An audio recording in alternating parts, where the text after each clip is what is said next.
Greetings, imagination connoisseurs. It is I, your Chancellor of Cheerfulness, your Viceroy of Verisimilitude, your Sommelier of Sci-Fi, your what? Duke of Dope Discourse? Did I already say that? Your existential Mr. Rogers, and there's so many more names people are hanging on me. I need to write them all down. But it is I, Robert Meyer Burnett, the host of Robservations, the show about something. And I am, of course, Robcasting at you from this, the Robservatory. Ha ha ha. How clever. Not really. Some people find it extremely annoying or self-aggrandizing. I just think it's kind of fun and silly. I hope you do too. This is Robservations episode number 344. My God, 344 episodes. I wouldn't be here without you. You imagination connoisseurs, you members of this, the Post-Geek Singularity, gentle beings from across this great planet of ours, this big blue marble. Rick Berman used to produce that show. I kid you not. Welcome, and it's great to be with you today. It's a glorious day, another glorious day in the Corps. Every formation a parade, every meal a banquet. I love the Corps. That's a little aliens for you. Not very well. That's not very good, Sergeant Apone. But hey, what can I tell you? There's a member of this, the Post-Geek Singularity, and he's that English gent. And he sent me a letter, and I keep saying I'm going to read it. I forget to read it. Now, I read it again, and I'm like, you know what? This made me think about things. This made me think about a subject for today. And that subject is us, ladies and gentlemen, gentle beings, kind people from all over the world. Us, we, imagination connoisseurs, fans. I think about fans a lot. As a matter of fact, speaking of fans, yesterday I was afforded a fantastic opportunity by the folks over at Orville Nation on Twitter. I think it's Nation. I don't know what their Twitter handle is, but it's Orville Nation. And they actually invited me and Axnar director Paul Jenkins and a few other great people on to a live podcast with the legendary Alan Dean Foster. That's right, ladies and gentlemen, Alan Dean Foster, the great science fiction writer. Of course, he's written many novelizations, such as for movies like everything from the Alien trilogy, the original Alien trilogy. He wrote the novelization for The Black Hole, for The Thing, for Outland, and, of course, Star Trek 09. And he also wrote the Star Trek Log series, where he put into prose form the 22 episodes of the animated series. And the last four, Logs 7, 8, 9, and 10, were, of course, full book-length versions of those 22-minute animated episodes, which were great. And I got to talk to him all about it. And one of the things that I loved about Alan Dean Foster is I grew up reading his, what I used to call the Humanics Commonwealth series, the Flinks and Pip books. I read a lot of those. So I read a lot of his original fiction, books like Ice Rigour and Catch-A-Lot. And it was so exciting for me to go on and ask him questions. I mean, I got to ask him things like, what are my favorite things about meeting or talking to authors? Is finding out how things are actually pronounced in their books. And I used to say the Humanics Commonwealth, I would call it the Human X Commonwealth. I've been saying my entire life, the Human X Commonwealth. Well, it's the Humanx Commonwealth. That's what Alan Dean Foster told me last night. It's like when I met Terry Brooks 15 years ago. I went to Terry Brooks' house in Seattle, and we did a sit-down interview with him for a project that I was working on. And I told him that when I was in the 6th grade, I had got the first of his, what I called the Shannara books, the Sword of Shannara. That's what I've been calling it. And he corrected me. He said it's Shannara, not Shannara, but Shannara. So I've been saying since the 6th grade up until I was like in my late 30s, I was saying Shannara wrong. It's Shannara. And I love that because, when you read books and they're just like people's names, and I still can't say, like I said yesterday, Kwisatz Haderach. Well, how do you pronounce that word? I don't know. The supreme being in the Dune universe. You can read how something is written, and you can. I mean, I read. But there are a lot of times you just pass over it, you gloss over it. Sometimes you don't even try and pronounce it. You just know that word refers to that character, and you move on because it's too much of a tongue twister. It's tough. The Tar-Im Krang, the Tar-Im, I didn't know how to pronounce the Tar-Im Krang is actually the name of the first book in the Humanx Commonwealth series, and I was like Tar-Im Krang. That was the name of his first book in that series, and my whole life I'm like, how do you pronounce it? I got to ask Alan Dean Foster last night. I think you can see that part even on air, but it was a delightful 2.5-hour live stream, and it was fantastic. Now, it was that live stream, and then that English gent's letter that I'm about to read that just made me think about fandom. And I was able to, geek out with a bunch of fellow fans with somebody who's literally been creating work that I have been reading since I was 7 years old.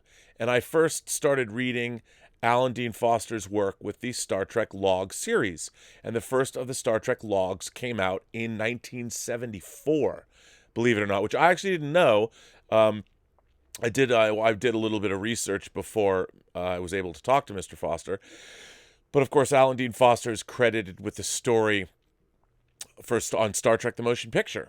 And I think he was kind of annoyed when I asked him that, because he's like, yeah, he answered the question, but he's probably answered it a million times. And I just want to hear it from him. When you have somebody there, why not? Maybe it was a little self-serving to ask him about Star Trek the Motion Picture, but it was still interesting. And Star Trek the Motion Picture, the story that Alan Dean Foster came up with, was based on a treatment that he was given by Gene Roddenberry called Robots Return, that was being developed for the Star Trek Phase 2 television series that was deep into pre-production. They had commissioned, they were going to do 13 scripts, and then Alan Dean Foster wrote an outline for what was going to be the pilot episode of the Star Trek Phase 2 series called In Thy Image, which was later it was used as the basis for the screenplay of Star Trek the Motion Picture, which is why Alan Dean Foster has a screen credit in the movie. But I wanted to hear it from the horse's mouth. And he was a delightful guy, and it was really exciting. And a lot of people know Alan Dean Foster from his movie novelizations, but I read he had the Spell Singer series, which I never really got into, but the Humanx Commonwealth books are really great. And what they're about the adventures of Flinks and Pip, about a guy and his dragon, his little flying dragon, basically. But the Humanx Commonwealth series is about the humans and the Thranks, which are sort of an insectoid alien race that are very beautiful, and they smell really good, which makes them, that's true. That's how they are in the book. And that's the human beings, they team up and they create basically a federation. And the whole series, there's a number of different, there's all the Flinks and Pip books are about Flinks and Pip, but there are other books like Ice Rigour and Midworld that take place in that universe that are a lot of fun, and I grew up reading them. Nor Crystal Tears. I even got to ask him about the covers, and Michael Whalen. I'd forgotten Michael Whalen, the great Michael Whalen, had painted that cover. So it was fun, talking to authors. I mean, I love authors, as you know, and especially when you read multiple books from an author, you feel that you get to sort of know them. I'm going to talk a little bit about one of my favorite authors, Don Winslow, who's not a genre writer. I mean, he is a genre. What am I saying? Of course he's a genre writer. He just doesn't really write science fiction, fantasy, and horror. He writes California noir. And I just got his new book, and I was going to talk about him, I think, in a separate... people have asked me to talk about things. I think I'm going to start doing like 10-minute videos where I just riff on one particular subject. Like, I'll talk about a favorite author of mine for 10 minutes and show you their books or whatever, just because a lot of people are always asking me about things, and maybe it'll be what's in the Robservatory. What do I have here besides Hot Toys figures? I know the Hot Toys wall is coming. There's renovations happening. I didn't think I would get so fast to 20,000 subs, much less 23,000 subs. But Yeah, 25,000 subscribers. If you like this channel, please hit like, please subscribe. Always looking to get more subscribers and build the Post-Geek Singularity community. I'm also putting in there's more merch now that you can see on these videos. I started up with Teespring. I still have the T Public shirts, but I like the Teespring. The quality of that stuff, too, is really good. But, so, yeah, because people have asked me, and there's so many things that I am interested in, like model rockets. You know, I just have so many weird little things that I think I'm going to start doing these videos because people have asked me, like, why do your videos have to be 2 hours long? I guess they don't. I could do short videos, but I think I want to do that. Like, somebody asked me, I was going to start up the Robservations book club. I don't have a catchy name for that yet. I haven't done that. I was going to make Dan Simmons' Hyperion be the first book, but maybe instead of doing the book club, I'll just spend 10 minutes talking about a writer that I like and, you know, go up there and pull down their books from the shelves and talk about which books I like of theirs and things like that. But anyway, on to, I want to go to this letter, and this comes from that English gent. I've been promising to read this letter, and I haven't, so I'm going to read it right now. And here is what that English gent says. Watching the fandom tear itself apart is like watching a family fight over a home. You have the parents, the old Trekkies who've been there their whole lives, looked after the home, treated it well, kept it clean and tidy, made sure it stayed structurally sound for many, many decades, long enough for kids to be raised in it. Then you have the kids, the new Trekkies who, as much as they love the house and all the memories that were made within, would rather just tear down half of it and build a completely new modern extension over it. A place for themselves that fits who they are, leaving only photographs and a few home movies left to remind us what came before. The question is, who has the ultimate right to the house? Who built and cared for it? Or those who will ultimately inherit it when those before are gone? I honestly fully don't know the answer to this anymore. I still feel there's no reason to just abandon what's come before because time has moved on since the good old days. Old Trekkies are still around and will be for many decades to come. But of course, we need to allow room for new fans to grow and find their own place within the universe we love so much.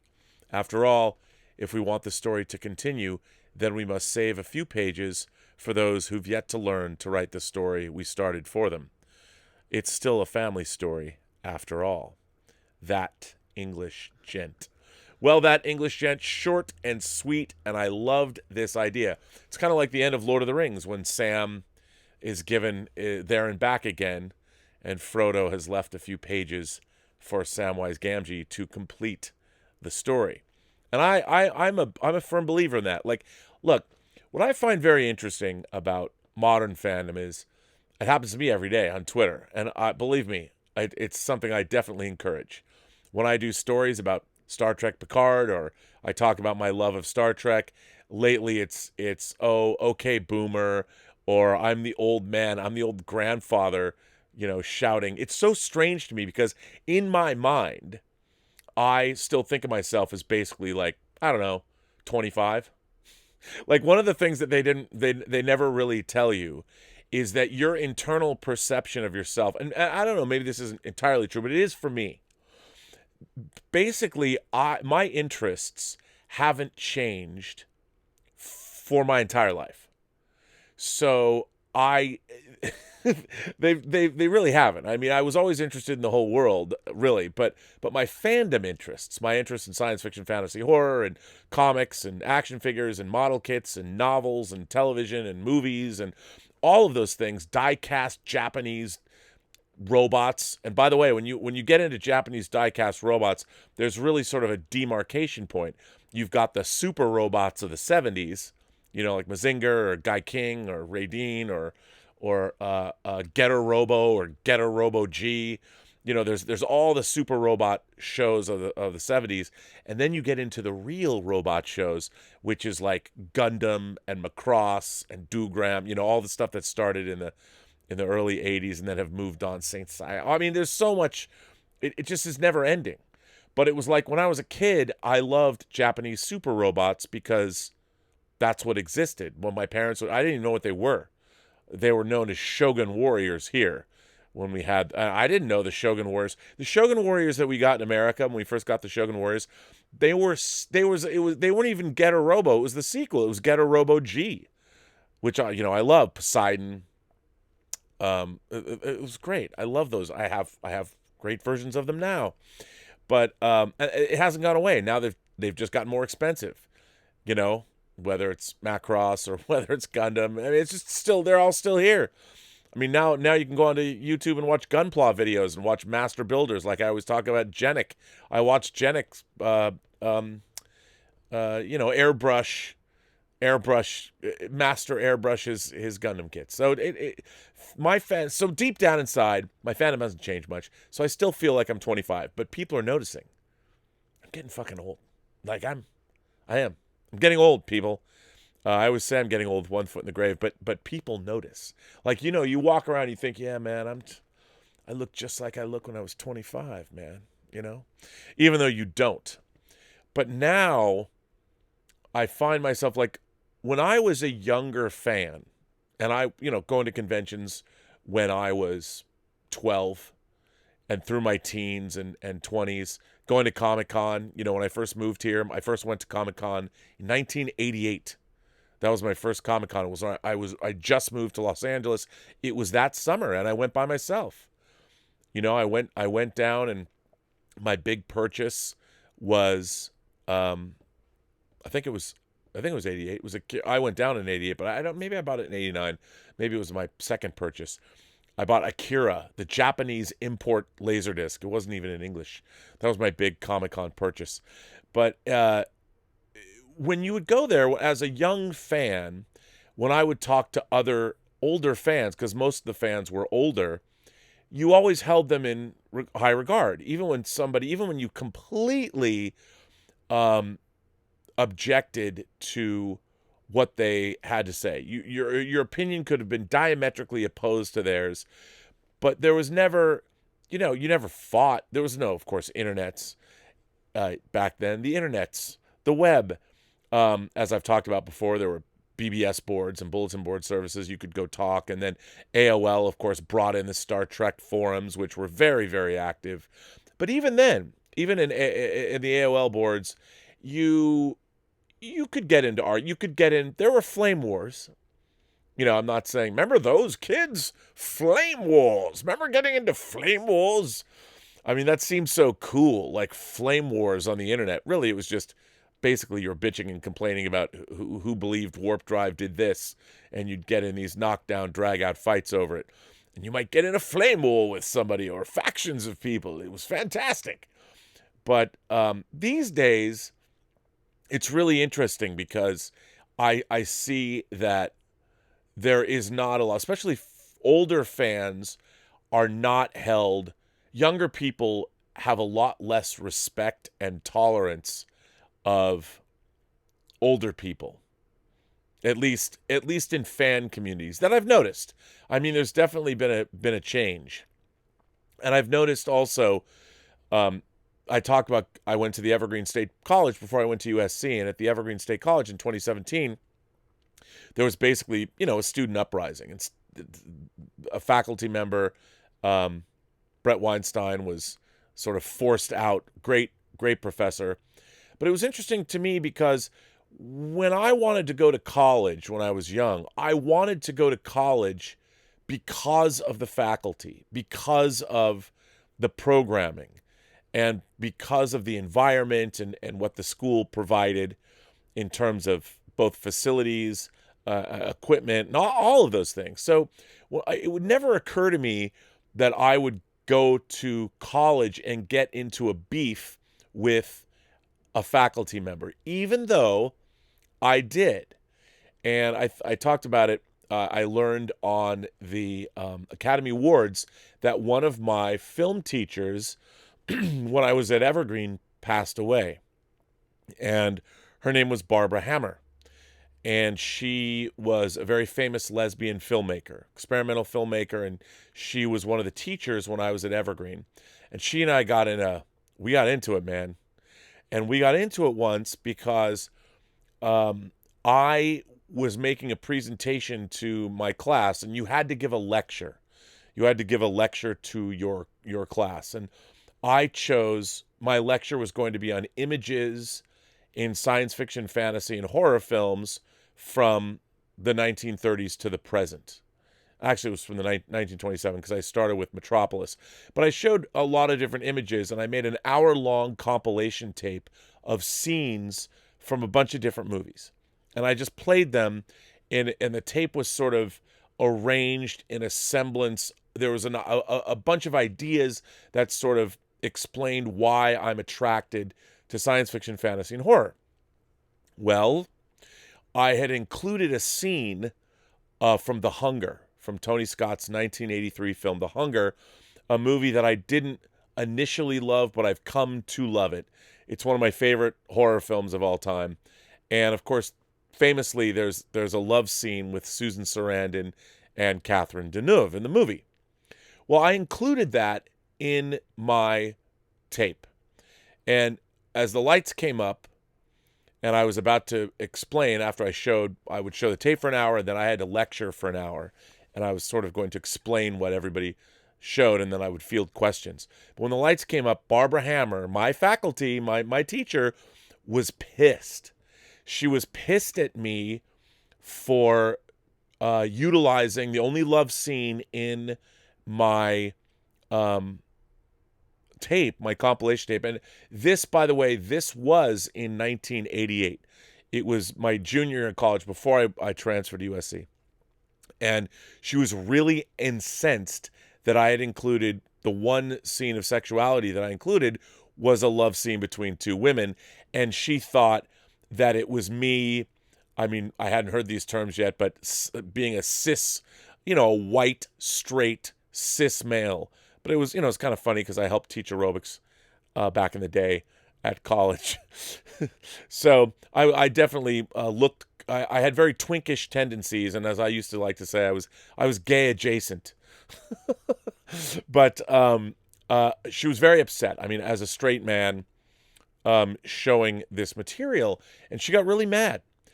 And she said, "Why would you possibly?" She called me out. Like, literally, of all the images, that was what she keyed in on. And she was, of course, she was a well-known lesbian filmmaker, and that's how she identified herself. And she didn't know that I had a large group of gay friends at the time, and I always have, and she didn't understand. She just immediately thought I was being, I don't know, voyeuristic, or, hey, straight dudes love lesbian scenes. Well, then what I said to her was I had an answer. I didn't just throw this scene in for titillation. And I said one of the points of The Hunger is that our protagonist, Marion Blaylock, she's a 2,000-year-old vampire, and she has moved beyond gender roles necessarily, and her sexuality, it's fluid, and what she wants is companionship, because over the centuries she's fallen in love with both men and women, but what she wanted was somebody that she could spend the decades and the centuries with.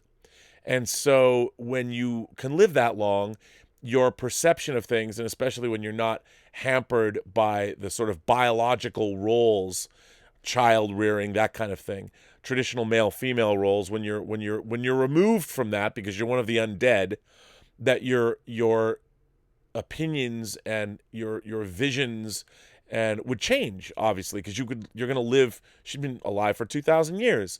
And I said, that's a very interesting thing. And I said, traditionally, science fiction, fantasy, and horror is, just like we've said on the show a million times before, it's much easier to grapple with non-traditional ideas if they're presented in a science fiction, fantasy, or horror context. And people that are more, say, liberal-minded, I think, find a lot to like in science fiction, fantasy, and horror. But then there's also traditionalists. She, by the way, I don't know if she bought my explanation about this, but the class clapped for me because she was kind of a hard ass. And I don't necessarily, Her movies were, well, they were a little on the nose for me.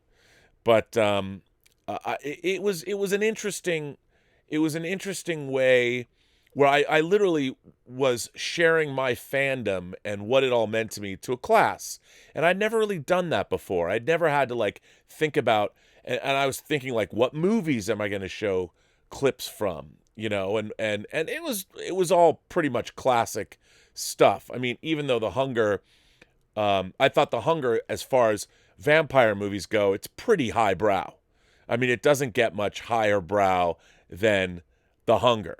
I probably would have included a scene from Only Lovers Left Alive if I had done the tape now, but at the time in '88, The Hunger was only 4 or 5 years old, so it was really contemporary, and it's also back then when you had the influx of British directors, whether it was Alan Parker or Adrian Lyne or Tony Scott or Ridley Scott. There was that movement, in my mind, was the British invasion of commercial directors and music video directors, and that sensibility was exciting. And especially during the 80s, when you saw that it was sort of this confluence. I mean, literally Bauhaus, the band Bauhaus opens. I mean, Peter Murphy, David J., Daniel Ash singing Bela Lugosi's Dead opens that movie. And to me, the way Stairway to Heaven is one of these quintessential rock songs, I always saw that the Stairway to Heaven of goth music has to be Bela Lugosi's Dead. And I was also listening to a lot of goth music, what I would call goth, whether it was Christian Death or the original lineup of The Damned. And I was very much into, like, if you bought a Cleopatra Records compilation now, you would know a lot of the music that I was listening to. So, it was all part of it. But I had explained like my what was it about this material that was important to me. And ultimately, it's I think, and that Joe Rogan podcast I was talking about yesterday, same kind of thing, that we want to believe. Like, I want to believe that the Weekly World News was real, that Bat Boy is real. I want to believe that there are aliens out there. I want to believe that the supernatural exists, because that would just mean that life is that much more interesting. It's that much more, like, isn't that great? I would love it if a flying saucer touched down in the middle of, I don't know, the 5 freeway here in LA. I mean, wouldn't we all? And I think you have to inherently be interested. Life itself has to be of interest. You have to like being alive. You have to like the world around us in some way, shape, or form in order to love science fiction, fantasy, and horror. Because the idea, the flights of fancy and the imagination and all of that, I find to be inherently, in some ways, optimistic. Now, that's not to say I have not met a lot of dark, morose horror fans or people, even though I would dare say I think the happiest, most well-adjusted people I've met in terms of fan circles are horror fans. Because more so than science fiction and fantasy people, the horror crowd, these are people that go out into the world. These are people that are going to concerts and they're going to events and they're putting events on and they're doing these things and they're going out, and they're going out into cities at night. That's part of it. So anyway, fandom itself has always been the place that I felt that I belonged, and it's only really recently that there are these schisms that we've seen develop in fandom between other fans. And one of the things about this show that I didn't necessarily intentionally expect, or I wasn't trying to force this to happen, but it's sort of like any good thing, it evolved on its own, is the community that we're building here. The Post-Geek Singularity, the Imagination Connoisseur community, all of you that are out there watching these shows or have contacted me or whatever, people have said that, yes, I am the chancellor of cheerfulness in terms of, now that's not to say everyone knows how I feel about modern Star Trek. I've belabored that point over and over again, and I'm still going to bludgeon you over the head with it. We got 5 more episodes of Picard. Woohoo! Then we've got of course, the Star Trek Discovery, or as I like to call it, the 1776 of Star Trek Discovery. They've got this revolutionary art. I posted it on the Post-Geek Singularity Facebook page, and hoisting the flag, I expect to see the drummer boy marching the Revolutionary War, because we're going to rebuild the Federation, yo. Boy, I can't wait for all that. Woo! Showing us the way of the future. But the fandom has become a place where I think ultimately what I'm trying to do is, I'm not trying to put a Band-Aid or trying to heal the rifts in fandom. But what I'm trying to do is celebrate it, like I always have my entire life. Let's celebrate the Syndicate, as Kirk would say at the end of the 2nd season original series episode of Piece of the Action. Celebrate the Syndicate with these Sigma Iosians, because why not?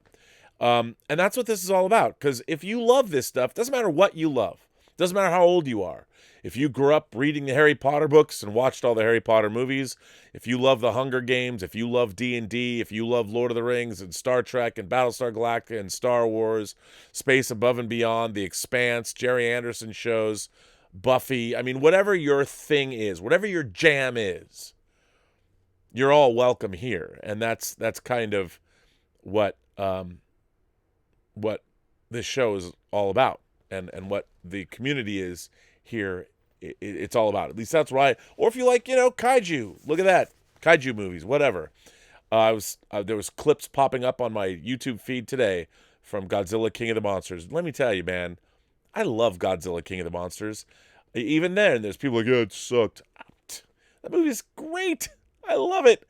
It's called Godzilla King of the Monsters. You got Mothra and Rodan and Ghidorah in it. Come on. What's not to love? There are people, if you're going to watch a Godzilla King of the Monsters movie and you're going to be like, it just didn't take itself seriously. I'm like, oh, okay. Maybe you and I, we don't park our shuttlecrafts in the same shuttle bay. But anyway, I wanted to read another article.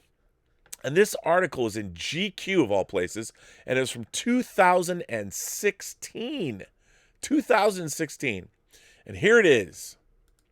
This is how Star Trek invented fandom. And this, of course, was written around the time of Star Trek's 50th anniversary in 2016. As Star Trek celebrates its 50th anniversary in Las Vegas, it also commemorates the origins of modern fan culture. In the desert, in early August, the temperature nudges 100 degrees, even as the sun dips below the horizon. It's the end of the day 3 of the 5-day Star Trek Las Vegas 50th anniversary convention, and I am outside at a Star Trek wedding. Rows of seats are full of people in costume. There's Ambassador Soval from Enterprise, Lore from the Next Generation, a Trill wearing an original series uniform, a member of the Borg. By the makeshift altar, the groom stands in the dress uniform Picard wore to Riker and Troy's wedding in Nemesis, flanked by 2 rosy-cheeked boys in gray suit vests pinned with Next Generation era comm badges. For a moment, it looks like the real thing. The crew of the Starship Enterprise has landed on a strange new world, which also happens to be the emptied pool area of the Rio Hotel and Casino. When it's time, the sound system plays an orchestral version of The Inner Light, a melody Picard performs on his flute in a Next Generation episode of the same name. The officiant takes out an original series communicator and, at the bride's arrival, flips it open, a familiar motion to anyone who owned a cell phone in the mid-aughts. I was told to say, Kirk to Enterprise, please beam up 3 of us. He laughs. We gotta have fun, right? Greg and Michelle Imson, newly married, host a reception in their suite.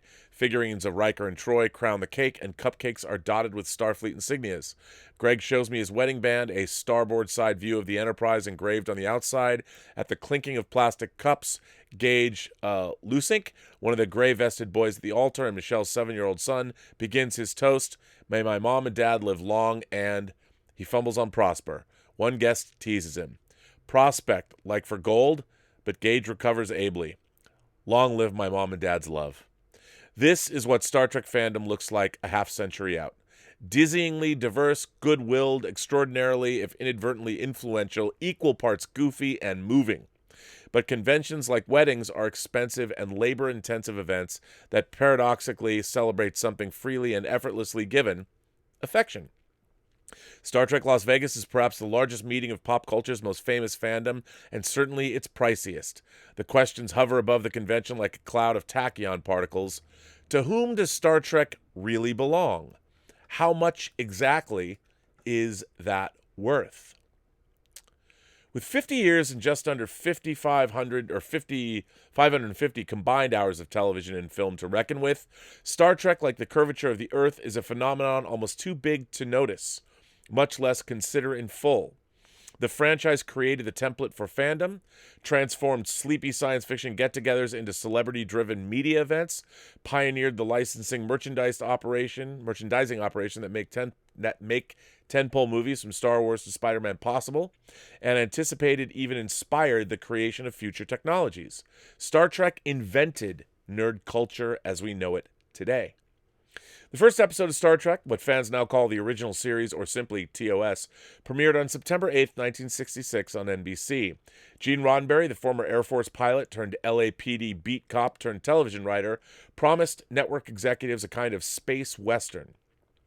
Kirk, Spock, and Bones were like gunslingers, albeit with a different guiding ethos, moving from planet to planet, solving each community's problems in the span of a single episode. The connection was explicit and eminently quotable. Space, the final frontier. But he also snuck in cerebral utopian bent. The show hired established sci-fi writers. Harlan Ellison went on to win a Hugo for his script for The City on the Edge of Forever, wherein Kirk must choose between a woman he loves and the rightful course of human history. Arguably the greatest episode in franchise history. Star Trek also depicted a society absent of poverty, war, or inequality. The most visible proof of this was the crew itself. Roddenberry created an international, even intergalactic cast of characters. While that vision wasn't a perfect microcosm of the world at large now or in 1966, it was still a radical one. When Nichelle Nichols, who played Uhura, considered leaving TOS after the first season, Martin Luther King Jr., who watched the show with his family, urged her to stay on. "We don't need you to march," she says he told her. "You are marching. You are reflecting what we are fighting for. For the first time, we are being seen the world over as we should be seen." Star Trek touched a cultural and critical chord. Leonard Nimoy was nominated for an Emmy 3 years in a row. His ears, instant icons, but the show didn't get the ratings it needed, and NBC canceled it in 1969. "We're pretty sure that the Star Trek community you see today would not have existed but for us," Bijo Trimble says, not bragging. Special guests at Star Trek Las Vegas and a host of other 50th anniversary events, Bijo, pronounced Bijo, and her husband John are Star Trek's fans, the determined couple who saved the franchise. They're both in their 80s now. John wears a red cap with a blue Vulcan salute on the front. Bijo has a streak of brilliant pink hair floating in her cloud of white. She's the more loquacious of the two, but she insists the whole Save Star Trek campaign was John's fault. They had heard the show was being canceled in '68 after its second season during a visit to the studio lot. At John's suggestion, the two launched a letter-writing campaign, all mimeographs and postal mail. It was the first ever Save a TV show and the first time any fan community had flexed its collective muscle. NBC came on in prime time and made voiceover announcement that Star Trek was not canceled, so please stop writing letters, Bijo adds with pride. TOS's third and final season premiered with Spock's brain, commonly held to be one of the worst episodes of all time. "We're responsible for there being a third season," John admits. "We're not responsible for the third season." But by the run's end, with a grand total of 79 episodes barely making the minimum threshold, Star Trek could enter syndication, and it earned a second life. And anyway, this goes on, and it's not a particularly insightful article, but it's an interesting article to read because it reminds you that all of our modern fan culture began with, I just want to read the end of this, Star Trek. And it is a really long article, so I'm not going to read the whole thing, obviously, but I'm going to put it, hang on, if you want to read it. Again, this is a GQ article from 2016. 19. It's like, come on, man. Hang on. I did not do a good job doing this. And I will do this right now. I'm putting this in the live chat. Okay. There we go. But I wanted to read, there's even There's even a whole thing on Alec Peters and Axnar here in this article. But I wanted to read this last part. Today, Jera Hodge, co-host of the podcast Women at Warp, fills her Canadian Labour Congress office with Star Trek action figures. Dana Zurcher, a trans software design engineer at Microsoft, marches with the company's LGBT employee group in Boston's Pride Parade in Data's uniform and pale gold face paint. She chose her name in part because of its similarity to the TNG characters. Brian Gardner, a member of the USS Las Vegas fan club and striking Patrick Stewart lookalike, thinks little of picking up groceries in his uniform after official events. Access Hollywood's Scott Mantz, who I've known for years, rips open his button-down shirt during a 2009 interview with Star Trek's Chris Pine and Zachary Quinto to reveal a vintage TOS t-shirt. "I'm that guy," he announces, triumphant. In a culture shaped by 50 years of Star Trek, we're all that guy. Or we can be if we want to. And that is the whole point. So before I go on, let me see. I know people have been sending me firing in comments, and let me read those comments. So this is from Anonymous. Anonymous says, interesting Brian Greene's regard for religious beliefs. I've long considered that the deity concept may have been one of the earliest abstract thoughts. It could have been the evolutionary moment that turned humanoid into human, the dawn of reason. What Anonymous is referring to, yesterday I was talking about the physicist Brian Greene and the mathematician and the string theorist Brian Greene, who I was fascinated by on Joe Rogan's February 19th podcast. He had some really eloquent and very interesting things to say about religion and its value.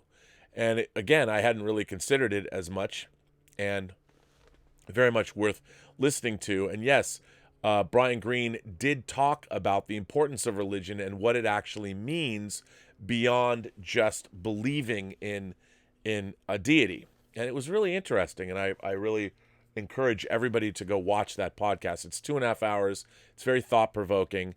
And Brian Greene on Joe Rogan on February 19th. Check it out. Willow asks, are there any scenes from the extended edition of Lord of the Rings that you think really should have been included in the theatrical cut? I mean, did Saruman and Wormtongue just get trapped in Isengard for all eternity? Yeah. Look, the opening of it's Return of the King. The opening of Return of the King, I think, absolutely should have been included in the theatrical version. Not the opening, but when they go to Isengard. And I think that, look, I think all of the extended editions of Lord of the Rings to me are definitive. Although with a slight caveat, I think that the extended versions of Fellowship and Two Towers are the definitive versions of the movies. I keep vacillating on, I know Return of the King less because I wasn't working on the documentaries for Return of the King.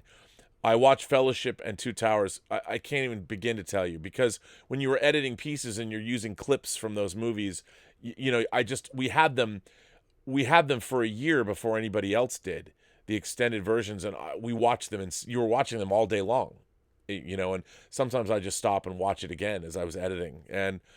But Return of the King, I don't know as much, and I haven't watched the extended edition. But there are times when I think that the extended edition of Return of the King isn't as good as a theatrical. I vacillate. But I absolutely think that, to me, I don't even watch the theatrical versions of those. I don't even think I own them anymore. I mean, I got the theatrical versions when they first came out on DVD because the extended versions weren't out yet. But once we got the extended editions, I've never gone back and watched theatricals. So to me, the extended editions of Lord of the Rings are the definitive editions. But yes, the Isengard situation is very, very case in point right there. Star Wars Rock says, hi, Rob. What did you think of the Clone Wars Season 7? I have yet to watch it, The Bad Batch. I have not watched it, and I forgot to watch it. We had a little bit of stuff was going on here today that I just forgot. I was going to watch it yesterday and today, and I forgot. Piggy66 sends in a super chat and says, "Did you hear about the Silver Surfer's solo movie? I'm erected, though disappointed it's Earth-based. I prefer it when he's scooting about the galaxy." I've not heard about the Silver Surfer movie. Are they doing that before a Fantastic Four movie? Yeah, Norrin Rad, I don't know. I mean, I would think that as they're exploring more of the cosmic nature of the Marvel Cinematic Universe, that they would, in fact, have the Silver Surfer in space. I mean, I would like to see Norrin Rad's origin. I'd like to see when he became the Herald of Galactus. I'd love to see all of that. Yeah, I don't know. Mark C. sent in a super chat saying, "Does fandom have responsibility to itself? Does fandom have a bigger responsibility to be custodians of a brand when current creators don't understand what they're creating?" Yes, I'm going to get into that shortly. I want to talk a lot more about this, Mark, but you're absolutely right. But that is a very good question. Thelma ML sent in a super chat and said, "Why did Picard ask a teen to join his quasi-suicidal mission? A boy who had him as a father figure? Very out of character." Thelma, I don't even understand why Picard did not take his crack house staff with him. Why would you leave those people behind? Like, clearly they're Romulans that know what's up. Why wouldn't you bring them? And why? I have no idea. None of what's going on in Star Trek Picard really makes a lick of sense to me. Why wouldn't Picard call somebody in Starfleet, or why wouldn't, as we saw in All Good Things or whatever, wouldn't Picard's first call be to Worf? I mean, I just don't get it. I don't understand. But yes, it's completely out of character. Completely out of character. Mark C. says, "I grew up and assimilated to meet the brand, not the other way around. Boomers or not, kids and young adults are idiots. I was, and deep down, we all were. They can play with the adults when they grow up." Well, I mean, Mark, I would say, look, I got to answer that. I'll get into that. Here's what I think about when I was a young fan, because there was no internet. In order to be a fan, if you wanted to find blueprints, or you wanted to find a book, or you wanted to go to the local comic book store, you had to make an effort. Like, I've often told the story about how I was always ordering horror paperbacks from Island Books on Mercer Island, Washington. Where my hometown. It's a suburb of Seattle, over the bridge from Seattle. So if I wanted a book, like, I would scour Island Books and I would look in the back. I remember Graham Masterton. I remember my dad, we went and saw the Manitou. And I didn't know it was based on a book. And after I saw the Manitou, I'm like, oh my God, I got to go get Graham Masterton's Manitou book. And so when I got the book, the Manitou, it was with the movie cover on it.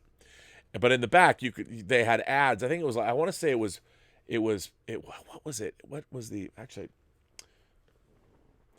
I even have it. I should go get it. The Manitou is right over there. But was it Signet or something like that? I don't know. But in the back, they would have ads for other books. Like, especially the horror books more than any other, it seemed to have ads for, if you like this author, like if I wanted to get Graham Masterton's Sphinx or the Djinn or whatever, you could order it. And I was always ordering horror paperbacks. But when I would get them, I would want them. I didn't want to wait for my parents to drive me. So I would get on our bus and I would jump on the bus and I would go to Island Books, get my book, and take the bus home. Or as I got older and went to comic book stores or something, I would take 2 or 3 buses to get to where I was going. So everything we bought as fans, it required effort. It wasn't, you had to go get it. And I think when you had to go get something, it wasn't like you're a keyboard cowboy and you can just click a button and get this or download this video. And I mean, now you can literally get everything you want. I mean, when I was a video pirate and I was paying off projectionists and going into theaters and taping the screen and dealing with people, and there was a lot of work involved. Fans were very industrious people. Now, I'm not saying that fans aren't industrious now, but you can literally get anything you want. There's the only thing that I haven't been able to get, and I lost it in my storage locker mishap, was I had a 6-scale figure, a beautiful 6-scale figure of Inframan. And the only thing that I can't find is, and this is like a 15-year-old figure, I cannot find, I mean, I scour, I've looked for this figure, I want it back. I have the black and white Skull Warrior figure, but I don't have my beautiful Inframan figure. And if memory serves, I was told when I got this Inframan figure that some rich Hong Kong captain of industry had those Inframan figures made himself because he wanted one. And then there weren't very many made. So, but everything else you can get. You can get anything you want now. But when I was younger, and as a fan, you had to put in a lot of effort to be a fan. A lot of effort. Whether you were ordering stuff even out of the back of Famous Monsters magazine or something. And now, people just hop, skip, and jump around the internet, and nothing, I used to say it marinades your brain. Like when you'd get a book, when I would get a Stephen King novel would come out, I'd read it 3 times. You'd read it once, you think about it, you come back to it. It's like when you got a movie. When you got a pre-recorded video cassette in the beginning of the 80s, I watched those incessantly. I would have kids come over and have movie days, and people came to my house, and we'd watch Halloween or Alien or The Exorcist. We'd watch stuff over and over again because you had to. You never knew when it was maybe that was the last one you'd ever get. But I think now the real difference in fandom, and I'm not saying people don't care as much, because now there's more products, there's more merchandising, there's so much stuff out there. But I don't know if it marinades, I don't know if it dominates people's lives like being a fan dominated lives when we were younger. And I'm not saying, you kids don't know how good you have it. No, it's just fandom has evolved, and there's a lot more out there to love, and there's just a lot more stuff to have to sift through. We had a lot less stuff. Back remember, I grew up in a world where Star Wars did not yet exist. Alien did not yet exist. Pick your fandom. There was Star Trek was the only media fandom. I mean, sure, I like science fiction movies, but no one was throwing Planet of the Apes conventions at the time. Star Trek began in 1972 with their conventions, and there really weren't things like that. There was, of course, science fiction conventions. There was the World Cons, but they were mostly literary based, and media was sort of poo-pooed. Even though they gave Hugo Awards, it was frowned upon. If you just like science fiction movies and television, other fans were like, you don't read? I mean, it was very different. How rude that is. How rude. But yeah, fandom was just different. And I don't think it was necessarily better, but when you go places, you were face to face with everybody, and you weren't mean. That was the thing. I guess I don't remember fans that whenever I went to conventions or whatever, I don't remember anyone ever being mean. That's sort of a new thing. Kids and young adults, they might be idiots. Captain Spires says, we have shows that go back 60 years, music that goes back hundreds. These were celebrated to all aspects in the 80s. Now we see too many new ideas ignore these originals or say they are original. We need to start with these originals, not forget them. Well, Captain Spire, I agree with that 100%. One of the things that's really changed, I think the biggest difference in fandom now, and this is the thing that I find most, galling, disturbing, is the fact that fans of today, modern fans, have very little use for what came before. And as you pointed out, yes, I think the 80s were one of the greatest times, at least in my lifetime. It was, as far as pop culture went, the 80s were great because it was an amalgamation of everything old and new. And when you, again, I told people the story of how I started listening to my mom's Beethoven records because of Star Wars and being in love with John Williams' soundtrack. But when I was a younger kid, you were interested in the old, in the new. When I became a science fiction movie fan, I was a science fiction movie fan as a little kid, I never made a distinction whether something was old or new. I'm not going to watch Universal monster movies because they were made in the 30s and they're in black and white. No, in my mind, it's like, I can't wait to go watch Universal monster movies and see where all of this came from. Show me the original Frankenstein. Show me the original Bela Lugosi playing Dracula. Show me the Wolfman. Show me the Invisible Man. Show me the Creature from the Black Lagoon. And, even when you get up to the Creature from the Black Lagoon, that was what, 50s? And then it leads you into all of these things. There was no... I never thought to not watch something because it was old. And even when Star Trek would lead me to other shows like The Prisoner, and when I first saw The Prisoner, it was on PBS, and I didn't really get it, but they covered it in Starlog, and I watched it, and I was fascinated by it. And it had elements of James Bond, and I didn't realize what Kafka-esque meant, and whether you're thinking about something like Metamorphosis or The Trial or whatever. I didn't get what all that, but that's where I found out about those things. But yes, there was never... You never thought to not watch something that was old. And now, on the other hand, I see it from a modern fan's perspective. We also have technology in movies and TV have moved so far forward in terms of what exists.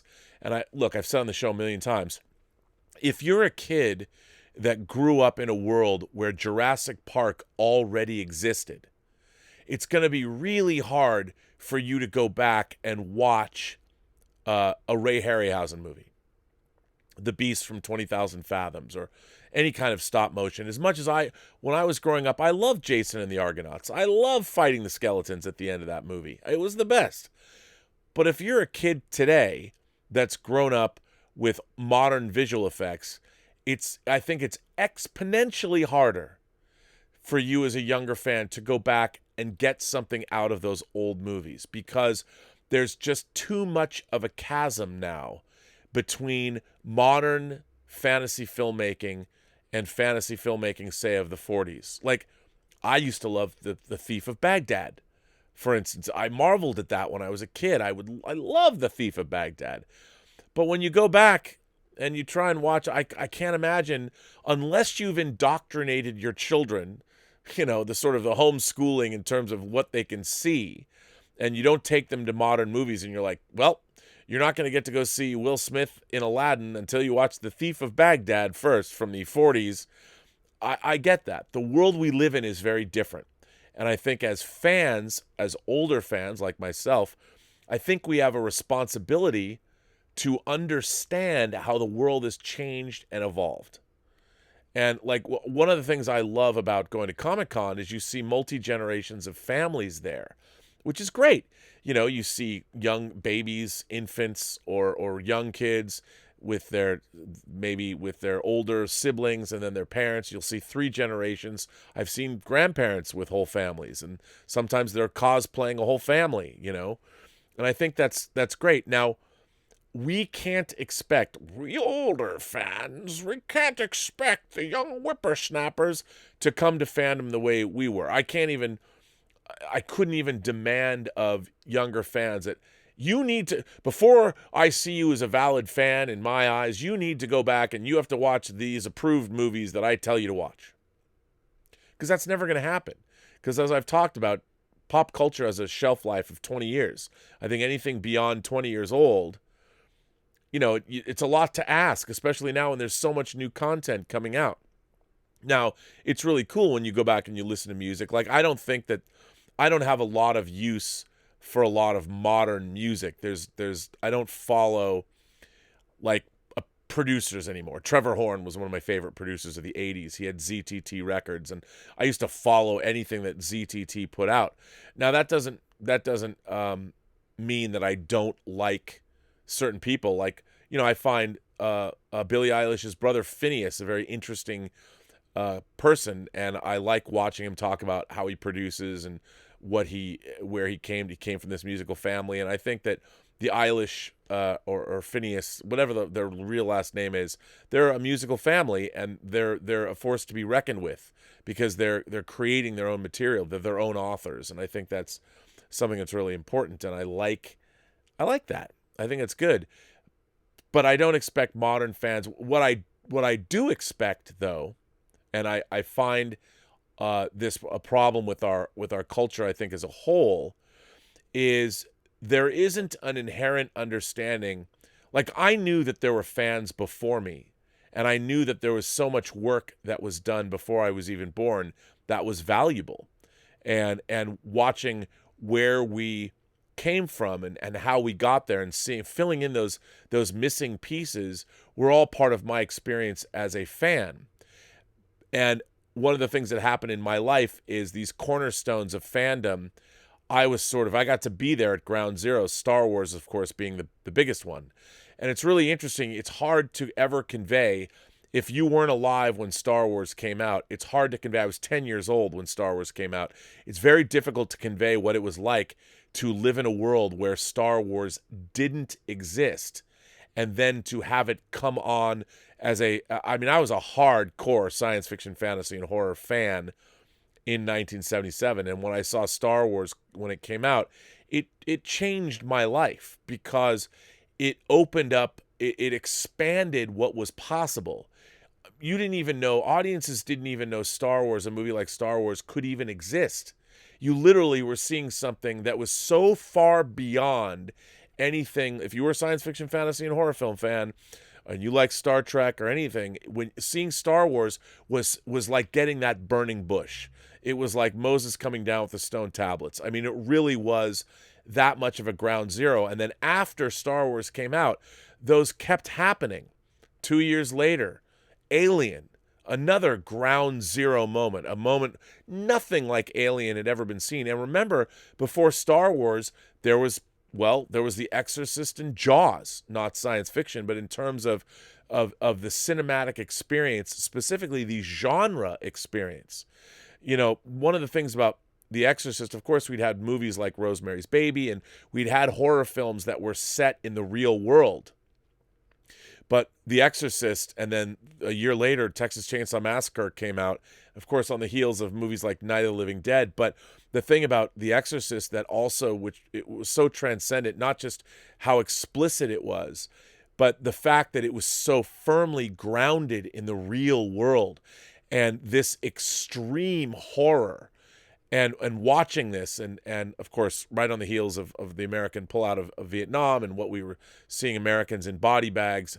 Maybe I don't think The Exorcist could have been made the way William Friedkin made it in that time, but these are huge sea changes, and they brought about they really started fandom. Like, I don't know what it was about. When I was a kid, I knew that there was Lord of the Rings fandom, and there was things like that, because I had people that, and then of course there was Dungeons and Dragons and all of that. But fandom, I was sort of there watching it explode. And all of these things that happen. And I find it strange now, and I'm not saying this is true of everybody, but there is a disdain that I've found amongst younger fans for what came before.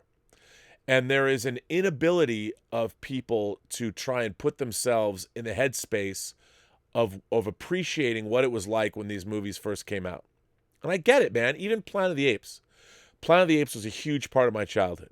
It was very formative to me when I first saw I've talked about seeing Planet of the Apes for the first time on television, and what that movie meant to me in terms of my progression as a fan. But now, when you've had the new Planet of the Apes, the Caesar trilogy, how do you go back and watch the original 1968 Planet of the Apes with Charlton Heston without kind of snickering? Are kids today, younger fans, are they even able, now that things have been parodied on The Simpsons over and over and over again? Most people's first experience with a lot of these touchstone properties came on The Simpsons when they're watching a parody of the thing. So they saw the parody before they even saw the actual thing that is being parodied. And when you've seen a parody, is it possible to even go back and watch the original clean? Is it possible to enjoy it? And I think that's part of the problem in terms of the modern age, in terms of fandom. How do you go back and get any sense of history when pop culture has become the force I mean, pop culture's always been a force. There was always screaming girls screaming at the Beatles or whatever. So there was always people loving these things. Before that, they screamed for Frank Sinatra, and dudes would line up in the middle of the night to go see a James Bond movie when it would play. Goldfinger was playing for 24 hours. So there's always been cultural phenomenon, pop culture phenomenons, things that have been, or phenoms, that have been widely embraced. But with what we have now, fandom is almost akin to religion. And we didn't really have anything like that before. You'd outgrow fandom. But now, I mean, as this article points out, Star Trek really did start fandom. So the question that I have is, what do we owe our fellow fans? Do we owe our fellow fans something? And I think that we do. Now, I'm not going to sit there. I don't think I should get on my high horse and go, well, damn it, you need to do this, or you need to watch, you crazy kids, you have to watch something, and you have to be exactly this way. That's not what I'm here to do. I'm here to talk about stuff that I love. My job is just to say, hey, look at this cool thing, whatever it is. It's out there. It exists. And if you want, you should check it out. I find value in it. And I have a lot of people, by the way, that have told me that they've written me or sent me DMs on Twitter or send me letters about things that they've discovered. That's my favorite thing. If I can share something I love and somebody watches it and goes, man, I love that thing that you put me onto. Well, then my job is done. You know, I had somebody recently write me a letter about Metropolis, going back and watching Fritz Lang's Metropolis, and then they found out there was multiple versions, and they went back and watched Giorgio Moroder's version, where he did his synth pop score, and then had people like John Anderson of Yes come in and record new songs for Metropolis, and he made it sort of, that version of it was more, I had seen a version of it before that, but I went back to the theater and saw it, and it made me sort of, it was color tinted. I have it. I have Metropolis. I think I have 3 versions on Blu-ray. But I love it when people go back and watch that. It's almost easier now for younger fans to go back and watch Metropolis and go back and watch something that's so extremely old, you know, 1927, and they can appreciate it more than, say, even Forbidden Planet. You know, even though there's a 30-year difference there, it's very interesting to see how it all works. But I think that we do have a responsibility within fandom. At least, look, I go back and forth on Twitter. I try and be polite to other fans. I do. I think it's important to try and be polite. And I think I'm a lot more polite than people are to me. And I've chosen this life, you know. I've chosen to be here to like, once you start mouthing off on social media, you're fair game, man. I'm sorry. You bring it on yourself, and navigating those waters can be tough, but you bring it on yourself. But this channel, I would hope I'm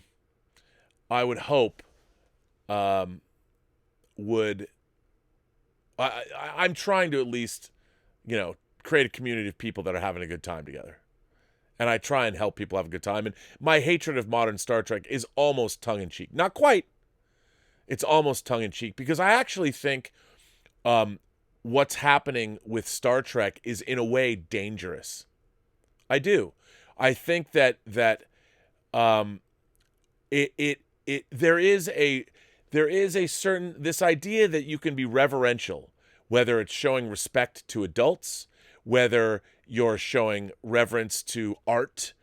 I think that we should always have a little bit of reverence in our systems. We shouldn't become complete cynics. That we need to respect what came before. We need to respect the effort that it takes to make things. I think it's important, and I think it's really important that we all understand that all fandom comes from a place, first and foremost, of a love of the imagination. Everybody who's in fandom is an imagination connoisseur, and we have to remember that. I think it's important to remember that. So Captain Spire, yes, I like that question. Dancing Dog 60 cents in a tip and says, Robert, remember how Godzilla was included in Mattel's Shogun Warriors collection? Yes, Godzilla and Rodan. Speaking of Godzilla, would you explain to the youngsters that New World had planned to have Fred Decker direct a brand new Godzilla, and I believe 83 or 84 Jet Jaguar? Well, I think it was later than that. But yes, New World was going to do their own Godzilla movies. I remember because they were the ones. New World was bringing over. Roger Corman's New World was bringing over. Was it Godzilla '84? Is that what they brought over? But yes, I mean there were people that were going to make Godzilla movies for a long time, and the Shogun Warriors line. So for those of you who don't know, Mattel started to repackage Japanese toys and release them in the mid '70s. I want to say 75. I want to say 75 was when holidays 75 is when I got my first Shogun Warriors. And in that first line, you had what were called jumbo machiners, and they were the rotocast plastic giant robots. And then there were the die-cast versions that were smaller. And it was like Mazinga, Raideen, and then there was the Getter Dragon, Raider, and Poseidon, and those are the Getter Robo Gs. And then they had Godzilla and Rodan as well that came later, and they went with the jumbo machiner line.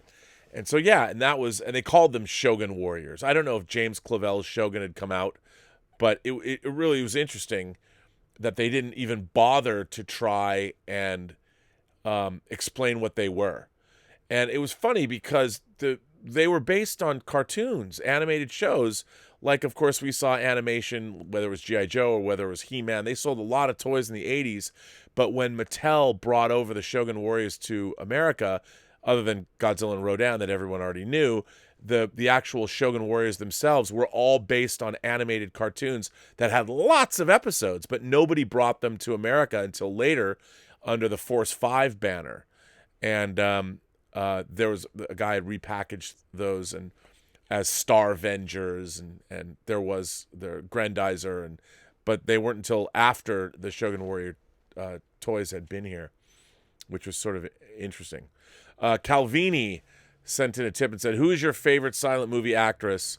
Mine are Clara Bow and Buster Keaton. I would add to that, Buster Keaton was great, but I have to say Charlie Chaplin and Harold Lloyd as well. I'm a big Harold Lloyd fan. But yeah, they were. I have a great 6-scale figure of Charlie Chaplin who comes with a chair, by the way, which I got to take all these figures out. Dancing Dog 60 sends in a tip and says, "My first comic convention was in 1975 in Boston. My next one was in the New York City Comic Con in 1976. Back then, Stan Lee used to walk the floor and mingle with us fans. Toxic fandom isn't new. I remember fans having heated discussions about comics." Well, here's the thing. Yes, I don't think toxic fandom...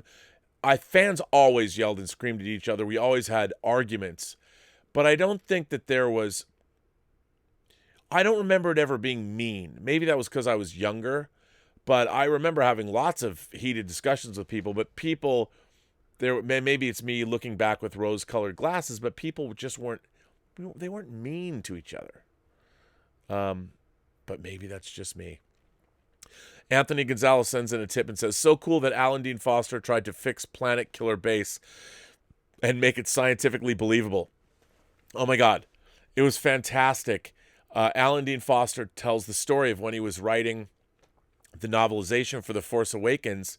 The idea of Star Killer Base as presented in the script, he hated that idea, so he tried to make it scientifically feasible. And while they made him cut some things out of the novelization, because that's what Alan Dean Foster would do, is always trying to make sense. Part of the reason I loved reading his novelizations were all of the extra scenes and how he would extrapolate on the situation and see how these things would work. And a lot of the time, he tells the story on the live podcast from last night, that like with Alien 3, they made him go back and take out a lot of stuff, but with The Force Awakens, he was able to keep how Star Killer Base worked. He came up with a reason how it could work, and they let him keep it in there. Dancing Dog 60 also says, "What I don't understand are certain YouTube channels that are constantly negative and try and kill a franchise or destroy a director or an actor's career. I say enjoy what you enjoy and don't watch what you don't. The negativity today is what really stinks." Well, see, I'm because look, I've been guilty. I think that the problem, I think the perception is that, and here's what I see as the real problem with a lot of these franchises. So much great material, great stories exist around these franchises. And let's face it, we're talking about Star Wars and Star Trek. There are so many great stories in ancillary areas, whether it's comics, whether it's novels, and we've already received those great stories. So in this environment, one would hope that if you're going to advance Star Wars by making a sequel trilogy of movies, they would be better than stories we've received already in the EU, the extended universe, or various video games, or various comic books. That because those stories exist, you would expect that the creators themselves would be aware of those stories and either borrow from those stories or come up with ideas that are way better than what was already presented to us. And I think ultimately that's the frustration, is that there already are so many great Star Trek stories in other mediums that should be a baseline.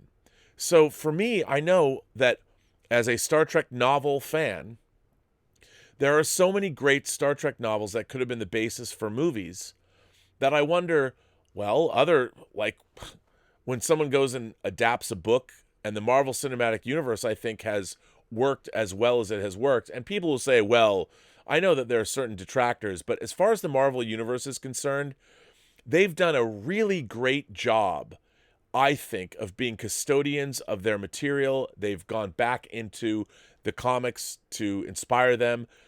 The Winter Soldier isn't exactly the Winter Soldier the way Ed Brubaker wrote the Winter Soldier, but it worked really, really well. The core tenets of the character were retained.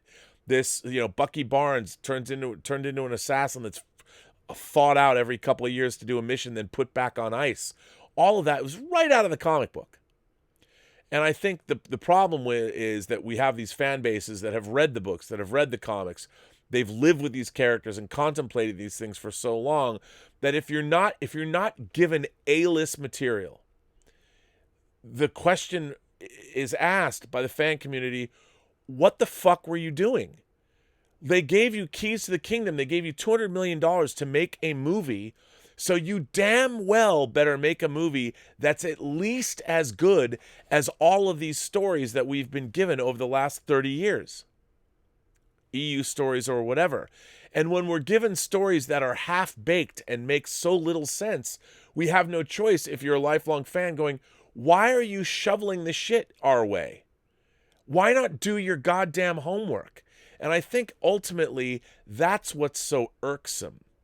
When you see people like the people making The Expanse, they didn't decide, fuck it, we'll just get rid of the books. No, they're adapting the books. Of course, they can't be direct adaptations, but they're pretty damn good as far as adaptations are concerned.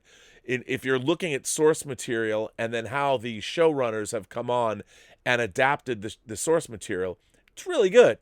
And that's why the show is good.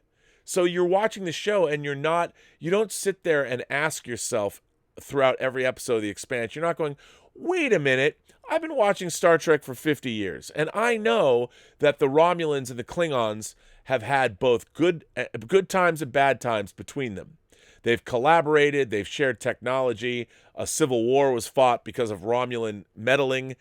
So when the Romulan homeworld is destroyed, one of the first questions that arises, if you show that the Federation was building an armada, a number one question you'd ask yourself is, how do the Klingons feel about this? They've been both allies and they've been on the opposite side of Romulans.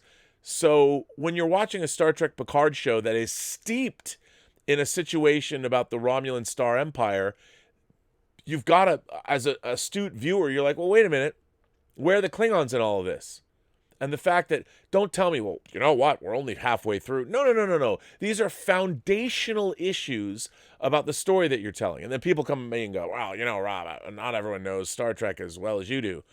Well, look, I wasn't the one that laid so heavily into Star Trek mythology for their new Picard show. I wasn't the one who just happened to have in the middle of everything that Seven of Nine as a Fenris Ranger just shows up with a vessel that she had no idea who was on it to just save the day. Why was she there? It's, well, I'm a Fenris Ranger. And then it's like, oh, really? Well, okay, Seven. So where did what happened when you returned home from the end of Voyager? What happened with your relationship with Chakotay? Why are you doing these things? How did you get there?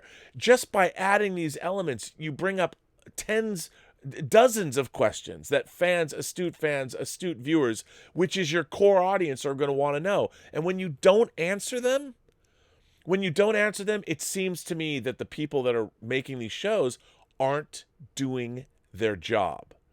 And indeed, if you're going to take on one of the major franchises, whether it's Star Wars or whether it's Star Trek, your audience, your core audience, expects you to either be on their level or hopefully ahead of them. And I think from my perspective, that's why people get upset. And I think it's easy to be negative because it's galling when these creators who are controlling these franchises seem to have spent so little time learning about the franchises before they worked on them. And I can read all the op-ed pieces Michael Chabon wants to write about what Star Trek and what went on with his father. That doesn't excuse some piss-poor writing he's done for the franchise. I keep wanting to say The Trouble with Harry. That short trek was just god-awful. And I don't understand how anyone who has a cursory understanding of the Star Trek franchise would allow that to be written. But, whatever. Let's see. So I don't mean to be negative, but Stub McShave sends in a tip and says, speaking of tips, here's a tip for you that will make you roll your eyes. The first book in the Wheel of Time hardcover is half price on Amazon. There's still time to read it before the show. Our boy Stubble McShave, as everyone knows, is the biggest Wheel of Time fan in the world, all the way from Sweden. And I think I'm going to have to get on that just for absolutely. Jamie Cruz sent a $2 super chat and says, Diamond Select and Eagle Moss ship buying problem here. Now, do you mean you're having a problem actually getting them to buy, or that Diamond Select and Eagle Moss are putting out so many great products that they're a problem? I would say the latter for me, yes. Diamond Select, between their Black Hole and Neutron figures, I mean, come on. Who doesn't want those? And then, of course, Eagle Moss is always putting out, I want their Alien line, I want their Galactica line, their Star Trek line. I used to want to buy all of the Eagle Moss Star Trek ships, but I cut way back. Mostly original series stuff I've been buying. The stuff that's iconic. I mean, I can't wait to get that Vulcan shuttle. And then, although I have to say, the thing that I'm wanting the most from Eagle Moss, I've been buying the parts, but some of them have been back ordered and it's been problematic, is their DB5, the James Bond DB5, that kit. It'll probably take me years before I even build it because I won't have all the parts. But yes, Jamie, I have a problem. Eagle Moss is great. Thelma ML, or is that Thelma the year that you are? Are those Roman numerals? Would a more philosophical and hopeful Star Trek be able to survive today against this Game of Thrones trend? Well, I think it would. I think it absolutely would. And that's what Star Trek's all about. The problem is you'd have to have people that understand how to write such a show. I mean, we're definitely getting philosophy in other places, and there's so many. I think this idea that there's this trend about going dark doesn't mean you can't tell. The Expanse is not exactly the lightest show in the world. There's all kinds of political machinations and everything, and I think The Expanse is fairly uplifting because you have this cosmic, this whatever's going on out there, and you have the ancient civilization. Lost in Space is a pretty uplifting show.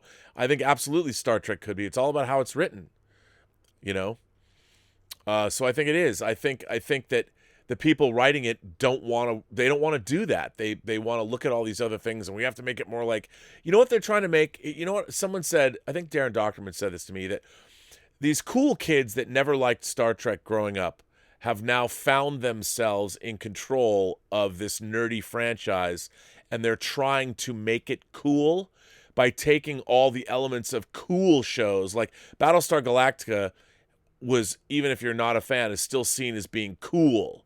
And Game of Thrones is cool, and they appeal to people outside the fan base, whereas Star Trek has still, I feel like I'm watching, people trying to make Star Trek cool. Star Trek is never going to be ultimately that cool. I mean, look, I was cool before, I was uncool. And I think that that's what they're really trying to do. They're trying to make Star Trek cool. And Star Trek is never going to be as cool as Battlestar Galactica. It's never going to be as cool as Game of Thrones. And they're trying to make it that way. They want to work on a cool show. And by trying to do that, they're moving further and further away from Star Trek's core tenets, and it's wrecking the franchise. It's wrecking the franchise. Just like Star Wars tried to move farther and further away from its core principles. Like, we can't use our old characters. We have to create new characters. Well, no, you didn't. You really didn't. You could have made a trilogy about Han, Luke, and Leia, and Chewie, and R2, and 3PO later in life. They've graduated. Instead of young heroes, they're now statesmen. And it would have been fine, but no. John Suntress is here of the Word Balloon Podcast. John Suntress sends in a super chat and says, "Do Gerry Anderson planets and ships hold up for TV fans?" Well, there's an easy way to answer that question, and I will as I grab it. One of the most, other than perhaps the Starship Enterprise, one of the most iconic spacecraft is the Eagle Transporter, the famous Eagle Transporter from Gerry Anderson's Space 1999, from 1974, 75, and we got it in 75, 76. I mean, look at this. Come on. As a kid, this, coming off of the Apollo program, this was one of the coolest, most iconic spaceships ever, and I think it still is. Now, younger fans aren't necessarily as familiar with this because people don't know Space 1999. But I would say that, well, heck, I'll give you a close-up, Mr. DeMille. I have many different versions of the Eagle Transporter, and the way that it lifts off, and travels through space, it looks like it could be real. This looked like a real extension of the American space program, and anybody who grew up with the Eagle, this is still one of the most cool and iconic ships ever. I don't think kids today know it.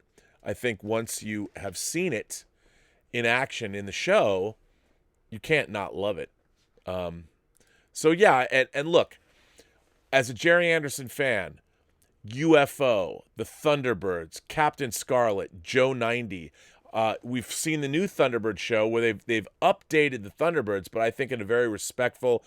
The Thunderbird show that Weta was working on, the updated designs are like, they're as cool as the Enterprise and Star Trek: The Motion Picture. They are the new Thunderbird designs. And I don't mean the Thunderbird designs in Jonathan Frakes' movie. I'm talking about the show that uses a combination of miniatures and CG.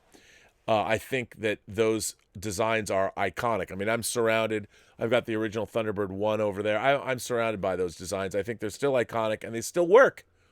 Damn it. Don't you, John? Mark C. sent in another super chat, said, "Being an OG fan, you had to earn it and do a deep dive. Current fans do a 20-minute Google search and call themselves educated modern fans.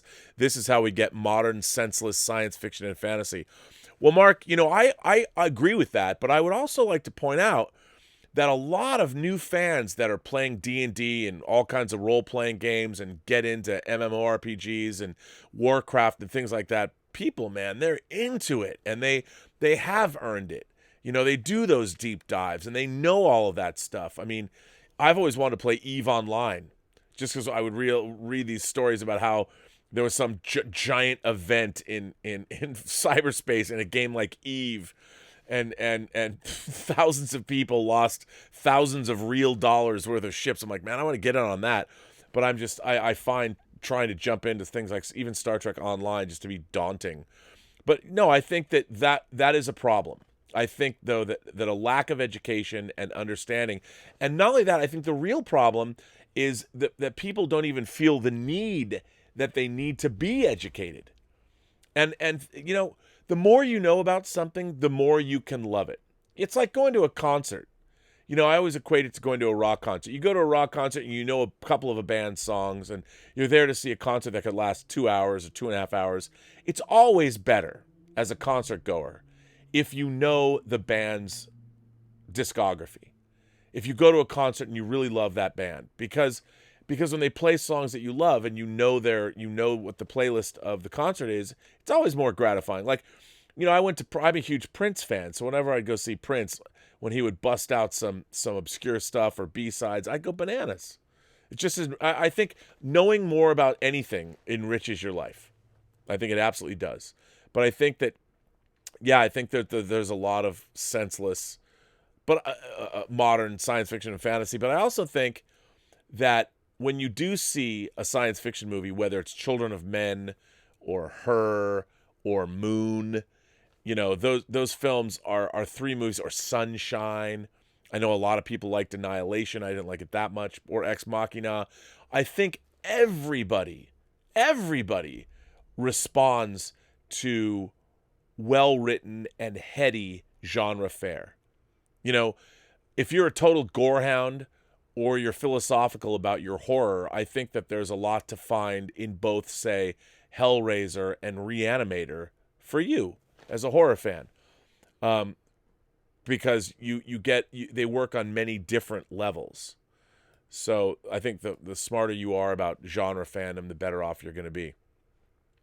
Basil the Pumpkin Seagull sent in a super chat and said, "While I love your content, I'm here for the dogs. I didn't let the dogs in today. I took them out because they were kind of a nuisance yesterday, but I knew they were going to be a nuisance, so I let them in yesterday, although they didn't let me down at the end of yesterday's show, which I thought was great." Drake is 6 sent in a $10 super chat and says, "Robert, young fans today are rude and violent, largely due to the Marxist educators that control all levels of education. Cornerstone of Marxism is blind, violent rejection of past history and art." Well, you know what, Drake is 6? I think that there is an element of truth to that. And this idea that let's destroy the Western canon. Like, come on, man. When I hear people say that, it's so dumb. I mean, it's so stupid. What do you want to? Human history was a charnel house. It was one horror after the next. And another thing is that once you've achieved freedom, and once you've achieved certain things, I mean, human society was structured around the fact that, let's face it, when we were being chased on the African veldt by predators that wanted to eat us and that had no other concern than, tiger got to eat, yo. We, because of our own biology, if we wanted to, if Homo sapiens were going to survive, we had to divide up the workload. And so our biology, let's move away. I'm taking you back into history now.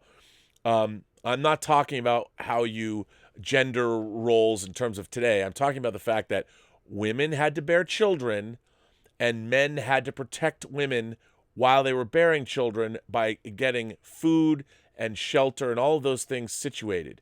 We had our gender roles were very specific and we needed them to survive. It is a luxury now that we live in a world where we can talk about our feelings and we can decide that we don't want to use these pronouns or not. But for most of human history, we had to make sure that our species survived. And so the dividing line, and you know what? We were a brutal bunch. Yes, men would bash women over the head, take them into their caves, and have their way with them. I mean, we were not exactly a humane bunch of people that were talking about feelings. Human history is brutal, it is hard, and it is only lately, I mean, if you really look at it, it hasn't been a lot of time where we've had the luxury of talking about tearing down the patriarchy, which is so silly. I mean, it's just ridiculous. You want to discount 100 years of or 100,000 years of human history? You can, but that's just silly. Now, Yeah, I think college used to be a place that was about intellectual exploration and intellectual rigor. And yeah, you would discuss Marxism. You could be a Marxist if you wanted. But the point was to explore all of these things. And it's so very interesting that universities or should have been the place where all kinds of intellectual discourse and intellectual exploration can go on. But now, no, people will limit. We can't allow those speakers to come. We can't allow. Oh, we have to cancel those speakers. Don't let them come speak. I don't understand this at all. I mean, there's been a lot of bad ideas in human history put forward by a lot of bad people. We need to explore all of them. And if you're going to be a decent, well-rounded human being when you go to college, you should be exploring all ideas. And you should understand why ideas are bad. And if a speaker comes that personally offends you, well, then allow that speaker to come and go to their speech. Don't protest it. Listen to what they have to say and then come up with a rebuttal, a way to combat their pernicious ideas if indeed that's what you think. But now, nope, can't hear those ideas. Uh-oh, don't let that person speak. How are we going to succeed? We need all ideas to be examined so the good ideas can float to the top and the bad ideas can be destroyed through intellectual rigor and real understanding. And I think you're right, man. It's kind of scary what you see happening. We have to understand our past. We have to understand our history. We have to understand our pathology. Otherwise, how are we going to make sure these things, it doesn't happen again? And that's harder. It's a lot harder to delve into the past and to really find the meat and potatoes of things. And it's difficult. It's not supposed to be easy. If you find something, college should make you uncomfortable.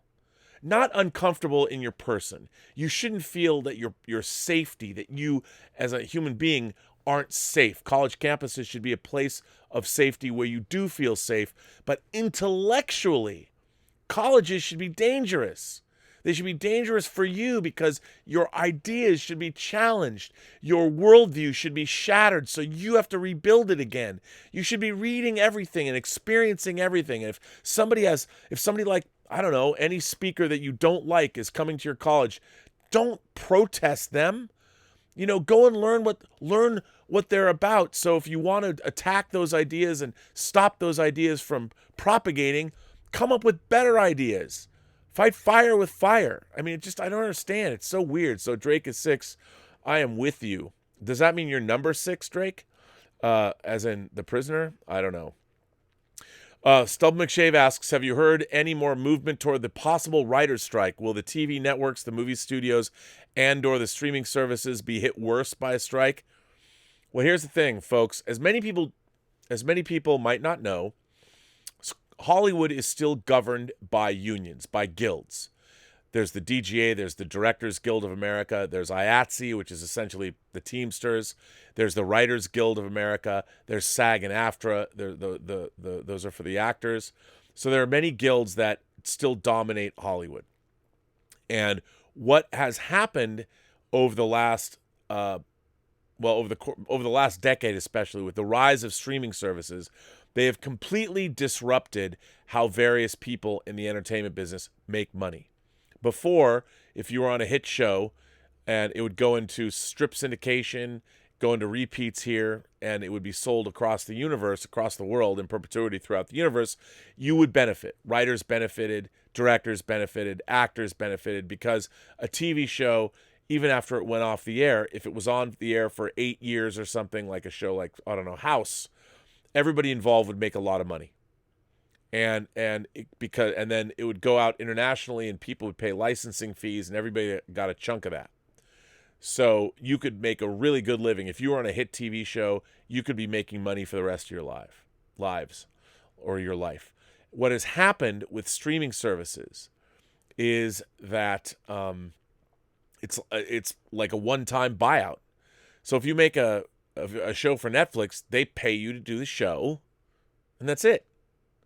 Now, I understand some streaming shows do much better than others, and but there is what is that model? Like before, when you had ad sales and you could look at, okay, a TV show would generate this much and you sell commercials. And there was all this quantifiable money coming in. And it was easy to figure out who got what and how you distribute that wealth. Well, with streaming shows, if Netflix makes a show and you get paid to be on that show, that's it, you're paid. There are no residuals. So even though a show could be a hit and run for years, if a show runs for years, do you benefit from that? So all of the guilds, but mostly the Writers Guild, is going to strike if they don't come up with new ways of getting paid. And look, on one hand, I just think when it comes to streaming services, they need to pay more upfront to people. People need to make worthwhile salaries to work on these shows.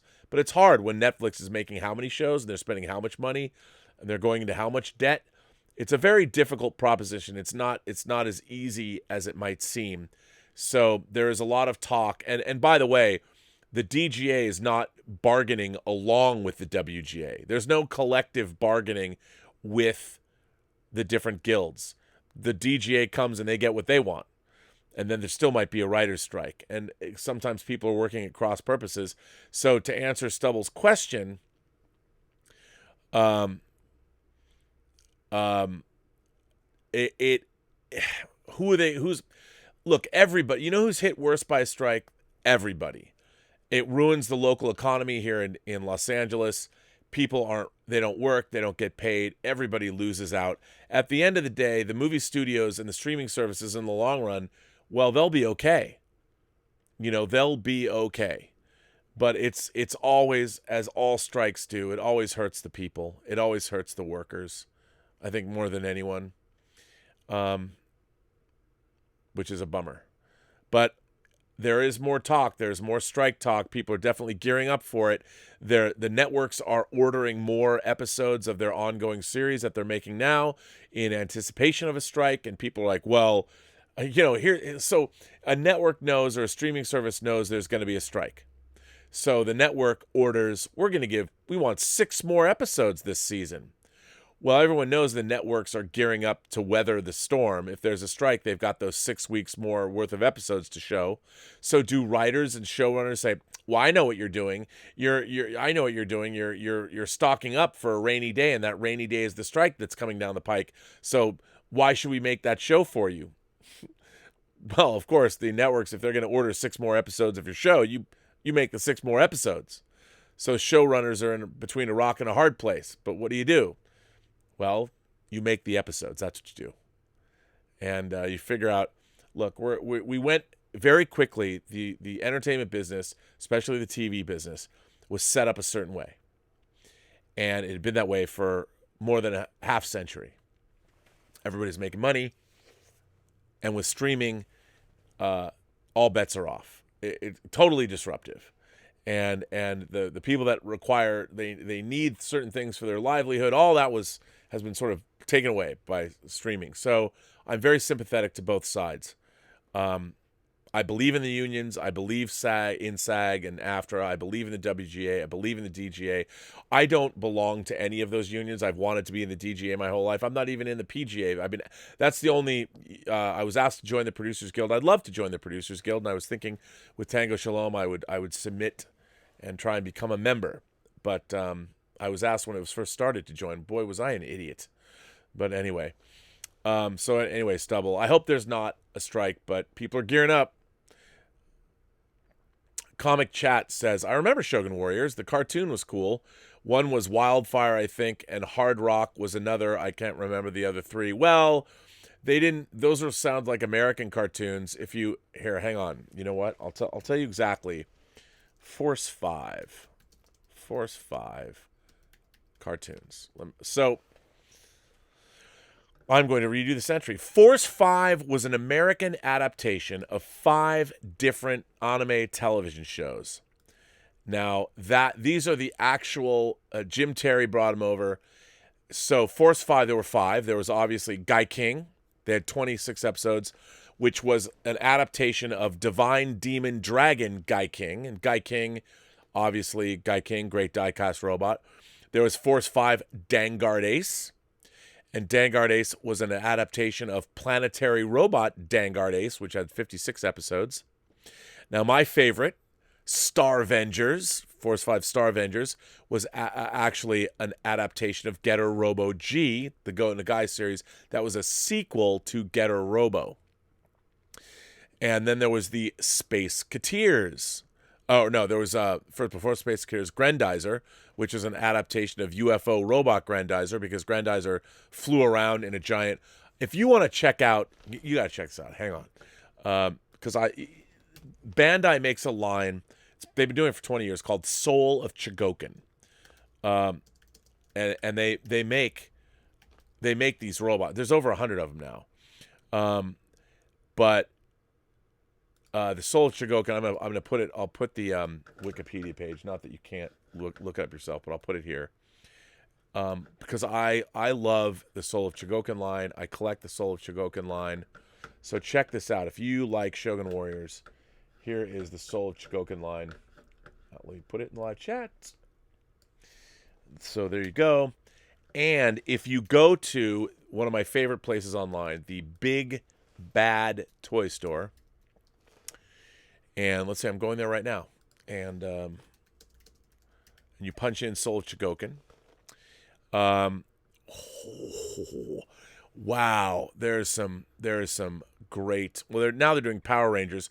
The last Soul of Chogokin figure that I got, which is badass, which is the Getter Emperor. But it basically is, it's the Getter Emperor from Getter Robo G. Here, I'll put that in.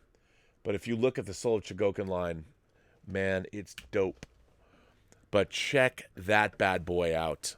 I need to open that bad boy up, as a matter of fact, and put him on. And then there's, of course, the Space Cateers. That was an adaptation of Sci-Fi West saga Starzinga. 73 episodes. So, yes, there you go. But the Force 5 was the 5 Shogun Warrior cartoons that were brought over to the United States. That English gent said, YT, why didn't you tell me you went live? What did I miss? You missed me reading your letter. English gent, I started the show reading your letter. David Lutz sent in a super chat and says, incest and gore on Trek will never, ever be cool. I agree with you wholeheartedly. Thelma ML says, again, instead of changing Trek into what it is not, I suggest using these titles instead. Star Trauma Game of Treks, The Trekminator, Star Trek Universe, Star Runners Borg of the Two Rings, and Trek Star Galactica. I don't necessarily disagree with you. Sam O'Neill said, I'll give you a couple of bucks to chat about Marvel movies and the impact you think it's had on the people who grew up with it from a young age. Me, laugh out loud. Keep up the good work, Rob, ya legend. Well, Sam O'Neill, okay, I'll bite on that. I don't want to speak for you, but I think, and I've learned this from being on Heroes and being on, obviously on John Campy's show, I think what a great series. The 23 Marvel Cinematic Universe movies, soon to be 24 with Black Widow in a couple months, and then 25 with the Eternals. What a thing to grow up with. I mean, I think it would be fantastic to be a young kid. I don't know, you didn't say how old you were, but how great would it be to grow up with Iron Man and watch Iron Man grow year after year and turn into Infinity War and Endgame? I mean, I can't think of a better franchise to have grown up with in terms of delivering. I mean, I had James Bond and Star Trek and Star Wars, but the consistent quality of the Marvel Cinematic Universe, knowing the Marvel Cinematic Universe, the architects, Kevin Feige and Louis D'Esposito and all those guys and girls, they did such a wonderful job, I think, of taking Marvel comics and putting them writ large on the big screen. I would say that anybody that grew up with the Marvel Cinematic Universe has a great basis to begin your fandom. How fantastic was that? Now, I hope I'm right about that, but I would say that if you were younger, that's what I think about. I think the younger generation of fans is going to be quite a good bunch of folks. I think that I have hope for the future. I don't think all fandom is horrible. I mean, I meet a lot of young people, and having that new, I haven't seen it, but a new Lego competition show. How cool is that? I mean, there's always something good for fans happening. I always think it's good, and the more people that get brought into the fold, the more things. See, the Marvel Cinematic Universe, it might not be perfect, but it's pretty damn good. You know, over the court, what they've kept to a certain tone, and to see what they've done, the various kinds of movies. You jump from Ant-Man to Doctor Strange, to Iron Man to Thor. There's all different kinds of movies. I think it's been great. Now, is everybody gonna say, "Well, I don't like this depiction of Thor. I don't like smart Professor Hulk. I don't like that." But for the most part, I think anybody growing up, especially if you were young, like say you're 8 years old when you saw Iron Man, and now you're 20 or 21 or something. Look what you got all through your adolescence. You had these movies that delivered, and some might have been better than others, but for the most part, you had a consistent series of films that put a smile on your face. I know they put a smile on my face, and they were consistently good to great. And I think that's what makes fans, when you get good to great entertainment. That English gent says, "No, YouTube didn't tell me you went live, laugh out loud. Damn it, the one episode my letter gets read and I'll miss it. I'll have to rewatch the stream when it's done." Well, that English gent, that was a good letter, by the way. Just send me another letter. Hapkido Locke says, "I just wanted to second the push for a 5 or 10 minute Christopher Lee interview recap. Great show. Whatever the divide, this is the place for fans of so many genres and generations coming together." Hapkido Locke, that's the kind of thing that makes me the happiest, when I can hear that kind of thing, because that's what I'm trying to do. That this should be like a science fiction convention every day, where we can have these kinds of discussions and talk about all the things that we love. Because you know what? When I get together with my friends and we hang out or geek out or whatever, we're not sitting there talking about what we hate. I mean, we complain, yeah, but for the most part, we talk about things that we think are cool. All the stuff that we love and things that we really enjoy. And I find, like, when I get together with, I saw Cliff, I don't see Cliff nearly enough, my friend Cliff Stevenson, who produced, by the way, he produced the Knives Out Blu-ray. I think that came out either this week or it's coming out next week. The Knives Out Blu-ray with his excellent documentary. You haven't seen a behind-the-scenes documentary like this in a while. I'm glad Lionsgate and Rian Johnson let him do it. Really, really great. And I'm happy to have seen that made. So go buy, in terms of physical media, go get the 4K or Blu-ray of Cliff Stevenson's Knives Out disc, because it is definitely worth your while, which I think is great. By the way, I only read, that English gent, I only read your letter. Of all the letters, I only read yours. So let's see, what other letters might I have to read? I don't know. Let me look. Fabian, you know what? I wanted to read this letter. Fabian Lilo, or I think Lilo. This is interesting. I have not reported on this. "Hey, Rob, as a longtime connoisseur of progressive rock music, an article grabbed my attention just the other day about a sci-fi film to be adapted from the Karn Evil 9 concept by the English prog rock band Emerson, Lake and Palmer." By the way, this is absolutely true. Emerson, Lake and Palmer. By the way, I mean, this picture, check it out. That's some H.R. Giger right there. Emerson, Lake and Palmer, prog rock. Grew up with prog rock. Taken from the article. "Emerson, Lake and Palmer's prog rock classic Karn Evil 9 will serve as the inspiration for the upcoming sci-fi film. Deadline reports that Radar Pictures has secured the rights to the centerpiece of Emerson, Lake and Palmer's 1973 album Brain Salad Surgery, with Robo-Apocalypse author Daniel Wilson on board to adapt Karn Evil 9 into a screenplay. Carl Palmer, the lone surviving member of Emerson, Lake and Palmer, Keith Emerson and Greg Lake both passed away in 2016. By the way, this should be a this should be a time that I need to mention that Lynn Hobday, our British secret agent, our lovely Lynn Hobday, who could be a Bond girl herself, who is a musician in Japan. She's a British expat living in Japan. She worked on the score. If I get this wrong, Lynn, correct me.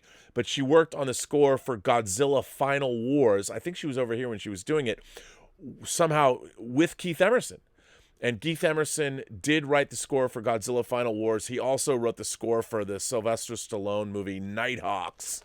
So anyway, Carl Palmer. See, I mean, we got the coolest members of the Post-Geek Singularity. Carl Palmer, the lone surviving member of Emerson, Lake and Palmer, confirmed on Twitter that a sci-fi movie franchise based on the band's 30-minute, 3-suite Karn Evil 9 is in development. According to Radar Pictures, the studio behind the recent Jumanji reboots, the Karn Evil 9 film will take place in a society that has drained all its blood with the dependence of technology. The movie also will explore the world controlled by a pervasive and dictatorial technocracy. The annual Karn Evil, a macabre rite of passage, is a young person's once-in-a-lifetime chance to experience unbridled freedom before subjugating themselves to the ruling class, Deadline said of the film's plot. When people stop returning from the Karn Evil experience, fear drives a revolution to topple the status quo and the artificial intelligence discovered at its heart. Producer Ted Field added in a statement, "The visionary world that Emerson, Lake and Palmer created with their recording Karn Evil 9 is much closer to reality today. Our team at Radar looks forward to bringing this vision of where things might be headed to the big screen and beyond." Personally, though, it would be intriguing. Oh, man. Hang on a second. I don't know why I keep doing this with my... Sorry. Personally, though, it would be intriguing to see how the 7 virgins and a mule image will play out on screen. And I'm even getting Butlerian jihad vibes from this concept, too. ELP's 1973 album, Brain Salad Surgery. By the way, you know, that was another thing. As a sci-fi fan, when I got into, like, Emerson, Lake and Palmer, and yes, it was because of their sci-fi fantasy imagery. And, of course, who wouldn't get, as a young sci-fi fantasy and horror fan, everybody had brain salad surgery. I mean, you had to have that. Also bears yet another connection to the sci-fi genre, as it was legendary Swiss artist H.R. Giger of Alien fame who designed the band's iconic cover. Here's a link to an article explaining the Brain Salad Surgery album cover for curious readers. Well, you know what I'll do? I'm going to put a link to this, again, in the live chat, and you can go to this and read and find that link. This, by the way, is, again, these letters are always on the Burnettwork.net website. And lastly, with your permission, I would like to include a prog rock song in each letter I send from this day forward. You can, as there will be many songs to choose from, especially with sci-fi concepts in mind, such as the legendary Rush concept album 2112, for example, where drummer-lyricist Neil Peart, rest in peace, drew inspiration from the 1937 dystopian novel Anthem by Ayn Rand. By the way, Ayn Rand. When I read Anthem for the first time, I found it in my junior high school library, and I started reading Anthem. That was the first time I read Ayn Rand, and I skipped class, and I read that book. I read Anthem in one sitting. Another song off the 2112 record, The Twilight Zone, needs no further explanation if you let your mind wander a little. Anywho, I'm veering slightly off topic. You have a wonderful day, mate. Fabian, a Kiwi in Perth, Western Australia. Does that, when the All Blacks play, do you get pummeled by a Western Australia or fans of Australian footy? Thanks once again, Fabian, for writing in. I appreciate that. What a great letter you have written here. I love that. Let's think. You know what? Here's another letter from our own Ian Samuels. I love Ian's wide variety of letters he writes. Rob, as a DC Comics and particularly Batman fan, I was excited for the Justice League Batman v Superman. I was excited for Justice League. Batman v Superman was an enjoyable film despite the Martha and the stupid Lex Luthor stuff, so we finally got Justice League. And ignoring all the Snyder Cut stuff, I really enjoyed the film, but it had its issues. The best thing in both Batman v Superman and Justice League was Batfleck, the one thing people worried about most. Then we got Wonder Woman and Aquaman. I remember the old Wonder Woman TV series and the jokes about Aquaman, but little else. So what did we get? Well, in my opinion, Two of the most epically fucking amazing films ever made. Wonder Woman is, well, wonderful. It's a beautifully made film. It looks amazing, tells a great story, and every actor plays their part brilliantly. Aquaman also looks equally amazing. The underwater scenes are truly epic. Again, the actors are all excellent, especially Jason Momoa, who is a great choice for Arthur. Love the story, love the effects, love the use of Black Manta. Also, I love the soundtrack on both films. I agree. The use of sound effects are just superb. Despite the issues of Batman v Superman and Justice League, the DCEU movies we have got are at least entertaining, and these two are especially awesome. But that's just my opinion, Ian Samuels. Well, I agree, Ian. I love Aquaman. I think Aquaman is great. I think it's great. Let's see. I'm going to read this because I want to. Hey, Rob, I wanted to talk about healthy obsession. You've come to the right place. I would think most imagination connoisseurs are familiar with this. You get into something, then you collect, watch, and consume it all. But can I get something out of it other than spending time and money? For outsiders, of course, this seems odd, and some people don't get it. But by now, I really think if these obsessions are groomed correctly, they can really improve your life goals. For instance, I'm obsessed with Star Wars. After Star Wars Episode 8, The Last Jedi, I was disappointed in how it turned out. But I saw the joy in my youngest son's eyes when it came to Luke Skywalker toys, so I bought a few of the modern toys. But I wasn't impressed. They didn't seem any better than the Power of Force 2 figures from the 90s. Then I found out Hasbro had a line called the Vintage Collection, making them highly detailed and articulated. After starting to collect these, I was motivated to take photos of them in a diorama-like environment, as if I was making movie stills. I already had a camera I used for my filmmaking and photography hobby, but now I was shooting things daily, throwing them into Photoshop and digitally altering minor bits to add the right amount of verisimilitude. I would post these on Instagram to be a reminder of my creative achievements. This helped me become a better photographer, digital artist, and how to light scenes. But after a while, I would definitely notice how some figures were not movie accurate, so I started some customizing and modding. But I really wasn't good at this aspect, though my love of Star Wars, its sci-fi verisimilitude, and its messages of balance and looking inward kept me going. Sometime after that, I bought a model kit at GameStop. It turned out to be Gundam, and then, lo and behold, I became obsessed. Watching the series, I wanted to make sure the models had all the accurate detail. This was more organically successful than my Star Wars photos on Instagram, which is an interesting observation. After building 40 models between July 2018 and July 2020, or January 2020, I noticed the gap in quality between high grades, real grades, and master grades. Come on, bruh. What about perfect grades? Don't come talk to me about real grades, master grades, and high grades if you're not going to talk perfect grade. Yes. That slowed down the action figure part of my Gundam obsession, but the themes of peace and younger generations taking responsibility, including the overall verisimilitude, has kept me obsessed. But this leveled up my customizing and painting skills, which I was able to use with my Star Wars figures to improve their accuracy even more than before. And most recently, I bought a white Power Ranger figure made by Hasbro, now that Hasbro has the Power Rangers licensed. They make their figures look show accurate with high articulation and even wrinkles in the clothing. They also come with heads of the actors using a new face paint technology for an accurate look. This has even more so improved my photography game.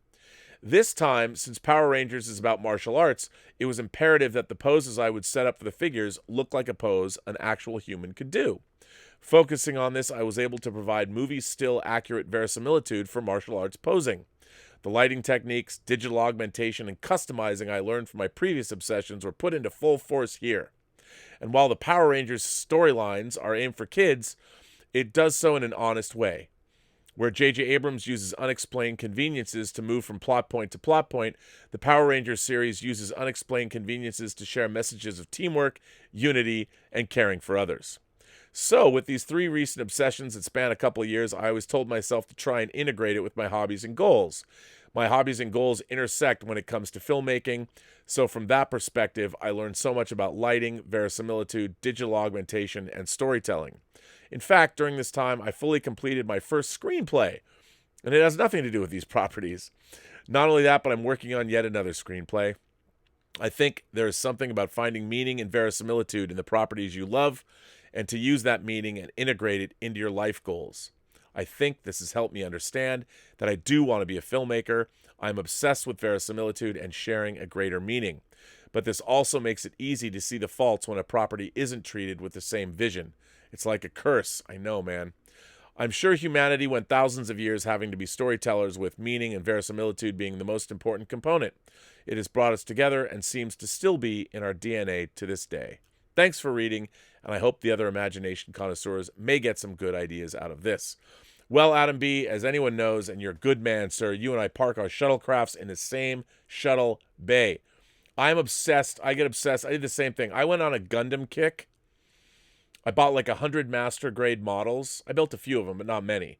And then I bought all of the Gundam series on a bootleg Hong Kong DVDs. This was 15 years ago. I ended up selling my master grade collection because I was like, what? I still buy an occasional perfect grade, and I build some of them. I feel you. I feel you. It's great. And I love that you use action figures and do something creative with them. I think that's amazing. I think that's absolutely exactly what you should do. And I love hearing that. Ooh, I'm going to read this one. This is a good letter, too. This letter comes from Tyler Vickery. Hey, Rob, I wanted to drop a letter with a thanks and a question. First, thanks for recommending The Invitation a couple weeks ago. I remember you saying not watching any trailers or read anything about it, and I'm so glad I took your advice. It's very rare that a movie can keep you guessing anymore, and this movie did that in spades. It was so refreshing, and I highly recommend it. By the way, if you guys have Netflix and you have not seen Karen Kusama's The Invitation, and you like, well, what am I going to say? But if your tastes lean in a horror direction, go watch The Invitation if you haven't. If you don't watch the trailer, don't read any reviews. Just tell your significant other that Uncle Bobby here, that MC Bobby B right here, tells you that you need to go watch The Invitation. Watch it with somebody else too that has never seen it or hasn't heard about it. Just go watch it. Go watch it tonight. So Tyler, I'm glad you did that. My unrelated question is to ask you what you think of the 2007 Danny Boyle film Sunshine. I love Sunshine. I'm not sure if I ever heard your take on it. It's one of those movies that I fell in love with at first sight, as I have a soft spot in my heart for sci-fi space horror. It's a pretty polarizing movie, and while I guess I understand why, I disagree with it. The only real problem people seem to have is that in the third act, it turns into an Event Horizon-esque slasher in space. It's also got a little Solaris in there, too. And it's kind of weird how it comes. It seems so scientific, and then it does take a turn. I love Sunshine, and it also has one of the great sci-fi soundtracks that was used in a lot of things. And let's see. Let's see if I can find this video. Yeah, you got to. If you haven't heard it, I think it's this piece. I'm going to get it. Yeah, you got to hear this piece. Everybody should listen to this. If you haven't seen Sunshine, it's an incredible science fiction movie. Go listen to this piece of music because it's great. There it is. Put it in the chat. And Danny Boyle directed Sunshine. He of Slumdog Millionaire and Trainspotting directed a balls-to-the-wall epic sci-fi film. And you should all check it out. I had no problem with it, but the interesting thing is that the first 2/3 are pretty serious, logical science fiction movie, and then it takes the hard turn almost into an entirely different movie. I agree. Individually, I find all parts pretty brilliant. Danny Boyle's direction is spot on. The score is equal parts ethereal and epic in scope. It has a fantastical aesthetic and vision of space, the sun and the like, and the cast, wow. A who's who of great international actors, including Cillian Murphy, Rose Byrne, Chris Evans, Benedict Wong, Michelle Yeoh, and Mark Strong. It's just one of those movies that has stuck with me all these years after, and all I ever see is bad reviews. Seems like it might be a movie you could be into. I love Sunshine, and Tyler, you're right. It gets a little weird, but it's really good. I really like Sunshine. I really love the feel of it. I love the tone of it. I love Sunshine. If you haven't seen it, well, what is wrong with you? Let's see. There's more. There's more of these that have come in. Let's see. Oh, you know, when I didn't Hapkido Locke, I don't have my Christopher Lee interview, but what I've found really interesting is I'm actually in the process. I've gone back in and I'm working with footage that I shot 10 years ago on a project. Actually, I shot it 12 years ago on a project that I'm delving into this footage that I haven't looked at before, and it's all my footage. I shot it, so I'm looking into it. I'm using it for an upcoming project that you'll hear about. It's interesting. I wish, especially with Lord of the Rings, I wish that we could take, or somebody would take, all of the raw interviews. Maybe HBO Max. There are hundreds of hours of Lord of the Rings interviews that we did on all three films. Hundreds. I mean, there's like 14 hours just on Peter Jackson on each one of the Lord of the Rings movie. 14 hours of each film.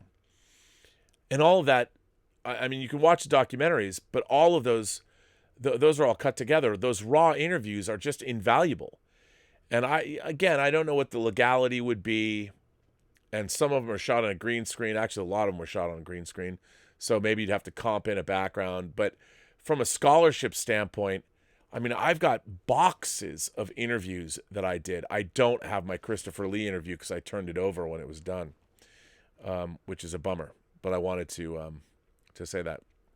REA sent in a tip and said, favorite moments. He reveals his name to Sylvia Trench. Drax says, you missed it. He replied, oh, well, wait, was that, okay, I guess REA is talking about James Bond movies. His favorite moments. He reveals his name to Sylvia Trench, James Bond from Dr. No. Hugo Drax says, it is Dr. No, right? Sylvia Trench, right? I'm right about that. Dr. No, yes. Hang on. Let me just check. Or am I getting it wrong? Yeah, Dr. No. That's when he says at the table, he says Bond, James Bond, with the cigarette in his mouth. Yes, so these are your favorite Bond moments. Your number 2 is when Drax says, you missed. And Roger Moore replies, did I? And the sniper falls down from the tree. That's in Moonraker. 3, he rolls Kamal Khan's dice, says 6. No looking, Robert. What are yours? What are mine? Kamal, that would be an Octopussy. My favorite James Bond moments. You know what? I can't even begin. I need time to think about that. That's putting me on the spot. I couldn't. One of my favorite Bond moments is during Goldfinger, when Bond finds out that Bond knows Goldfinger cheats, and he turns the tables on Auric Goldfinger. That's the first thing that came to mind. But I'd have to really think about that. That's a tough one. Dancing Dog 60 sends in a tip and says, Robert, your thoughts on 2 80s children's shows. Photon being one and the other being Captain Power and the Soldiers of the Future. I've never seen Photon. Also, I think your show is the most positive on YouTube. Unlike others, you don't make 80s videos, or you don't make 80 videos about actors that you dislike. I would never make videos about actors I dislike.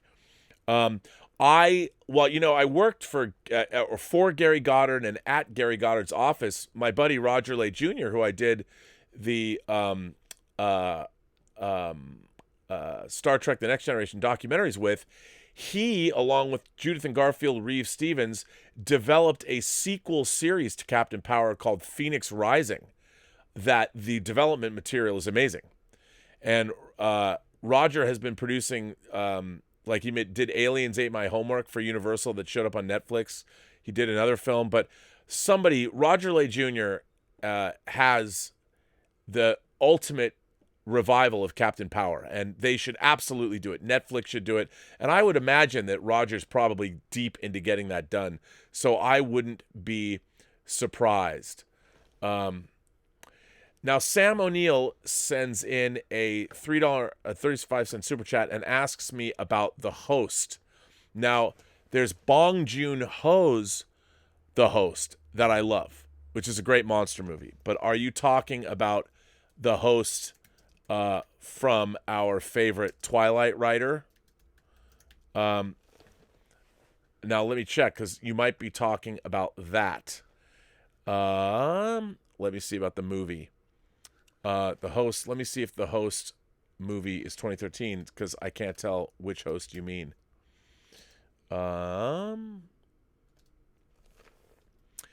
So, okay, the host, that's 2006. So you must be talking about the Saoirse Ronan movie that's Stephenie Meyer that's based on her book.